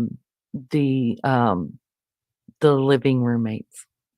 before summer, and you knew it was going to be a good time when we went golfing, when we had more drinks in our bag than we did golf balls. And we usually had to send Xana and Emily to go throughout the forest to look for more golf balls for us, because we ended up losing so many. If you knew Ethan, he was never angry about anything. He would never get upset. You couldn't upset him ever. And one time we went to play 18 holes, and he wanted to bet money every hole, $2 every hole. If you won the hole, you got $2. If you tied, you didn't get it. It just turned to $4 the next hole. And I remember he won the first hole. He whooped me, actually, that first hole. And I remember him being so happy, and he was pretty confident going up to the next hole. Unfortunately for Ethan, I ended up winning the next 17 holes.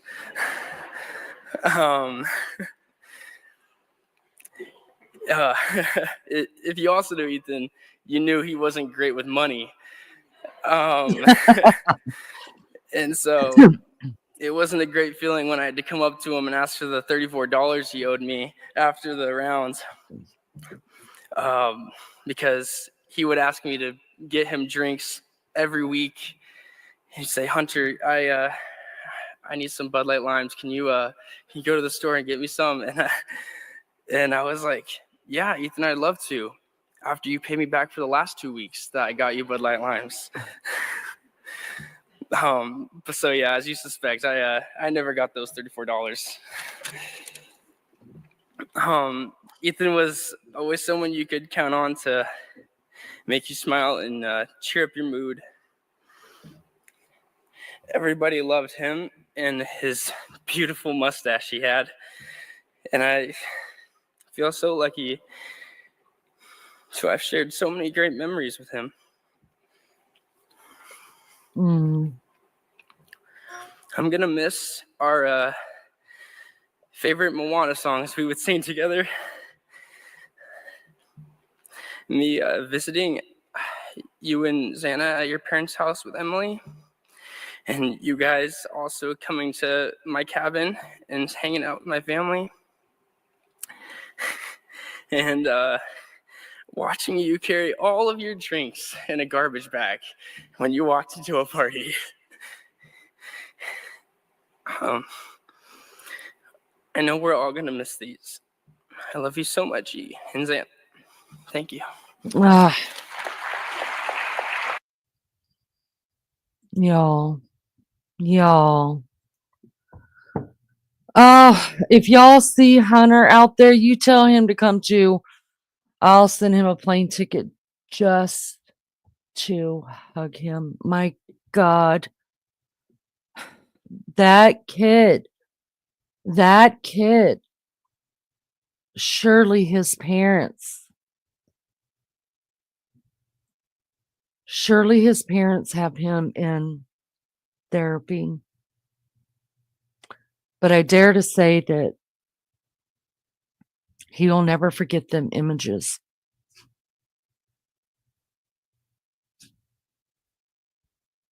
And, gosh, golly.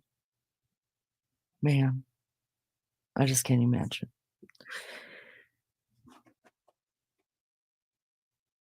To find your best friend like that, or find anybody like that, and then turn around and eulogize them. Hold your shit together long enough to get the words out. I mean, he's an incredible human, and kudos to his parents for raising such a great boy. And I wish him nothing but the best in his future. TLC is me. Thank you so much for being here. Christine, thank you very much for being here.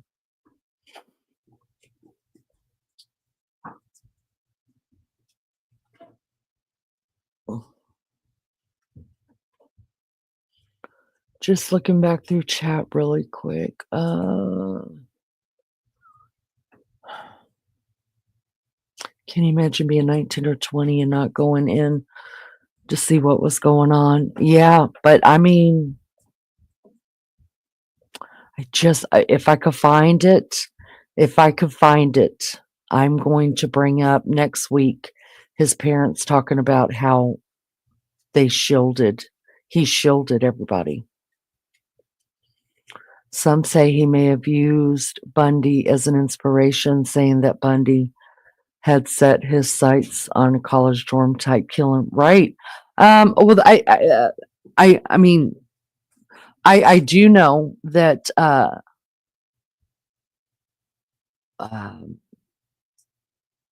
one of his teachers was the same, one of his professors was the same lady who wrote a book with BTK and spent hours and hours and hours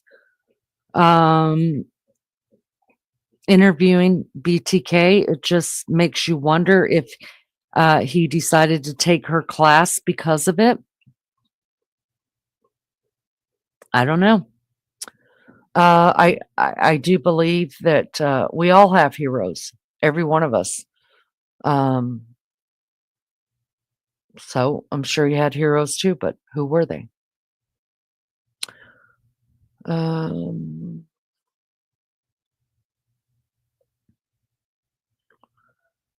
Problem is he had no connection at all to anybody in that house, was never at the house, was not stalking them. His phone was never stationary near the house.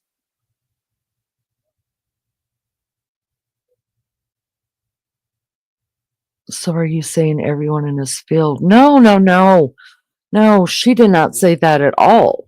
I mean, it's just... No, she didn't. I think if she's saying everybody in his field that study criminology are killers, that's just not true. And she would, I mean, Lindley's not ignorant. She would never say that. Do I believe that he committed these crimes? Yes. Do I believe that he went into criminology to to understand the crimes and be able to perfect it if he ever went down that road? Yes. Do I think it's possible that he already knew that he wanted to be a serial killer? Yes. But I will tell you this. There is evidence that he had connection to people in the house. Evidence, not hearsay. Evidence. There is evidence. Some people call it stalking. Some people, what does the FBI call it? I forget the word me and Jay Badass were talking about. But anyways, I guess it's your definition of what stalking is. If he was doing to me what he had done to some of the girls, that's evidence that has been proven, then yes, I would consider it stalking if it was done against me. And it's not true that he wasn't stationary near the house. It is proven that he was at least stationary for at least 3 minutes.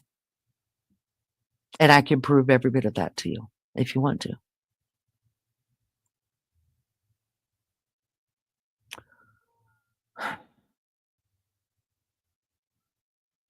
April, okay, thank you for being here. I appreciate it so much. I feel bad. They found him like that. So very sad. And it is heartbreaking. It is terrible. Christine, no, I am not saying that studies of criminology make you a serial killer, but to the facts we do know so far, and it's alert you of possibilities, DNA included. Bless his heart. Hope his mental health is, yeah, that's tough, you guys. It's tough. Can't imagine. The point is, just because his phone was off doesn't mean he wasn't there. There's evidence his car was there. That's correct. And the results show stalking. Well, I consider, a lot of people consider stalking different stuff. I completely consider this stalking, what he was doing. And like I said, I mean, I hope Christina's been in the bushes the whole time. Maybe she hasn't. What other social media apps was he following them on? She grew up with children of the Stars Boulevard. Her parents threw big parties. Everyone was there. They hung out with folks like Dennis Hopper. I would have taken Bob Seger. We had a man kill his wife in Victoria a few years back. They could tell the husband turned his phone off. It's still connected to local towers, even when off. That's what happened. It did connect to a local tower for just a few minutes. Phones still have stuff going on, even when they're turned off. She feels safe in Bar Fairfax on the stage. I can say that. She can't relax just before she hangs her head and cries. Bye. That's a song, wasn't it? All right, guys, I think we're done for another one. I thank you guys so much for being here. DTR, I'm sorry. I've been on for almost 4 hours now. I need to go eat dinner and I need a nap, I think. I'm tired. Thank you guys so much for being here. Thank you to the replay. I know Melly Joe is going to replay. I know Max is going to replay. So I thank y'all for that.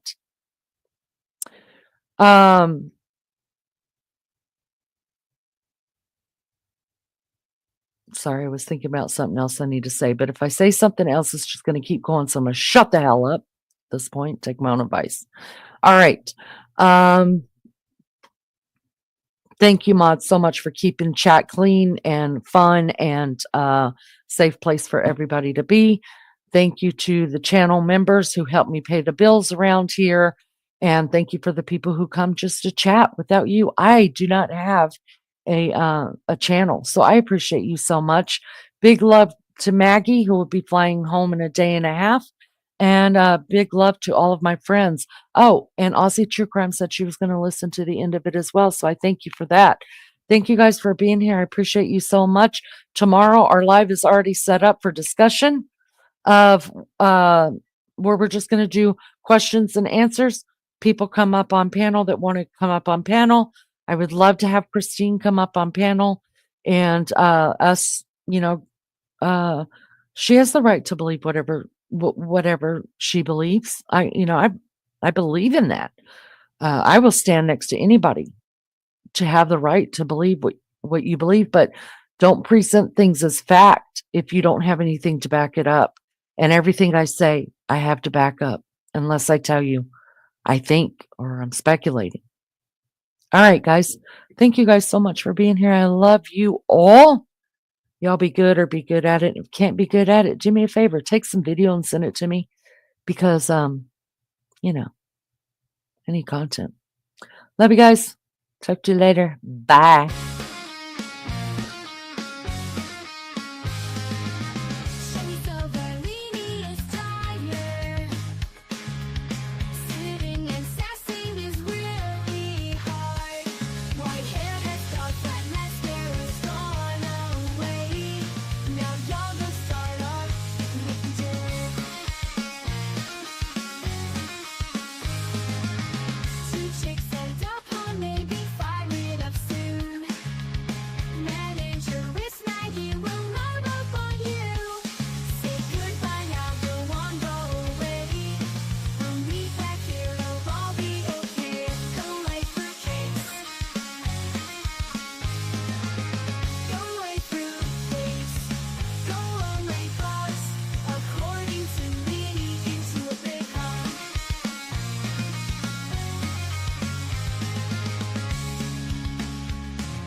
Big heart.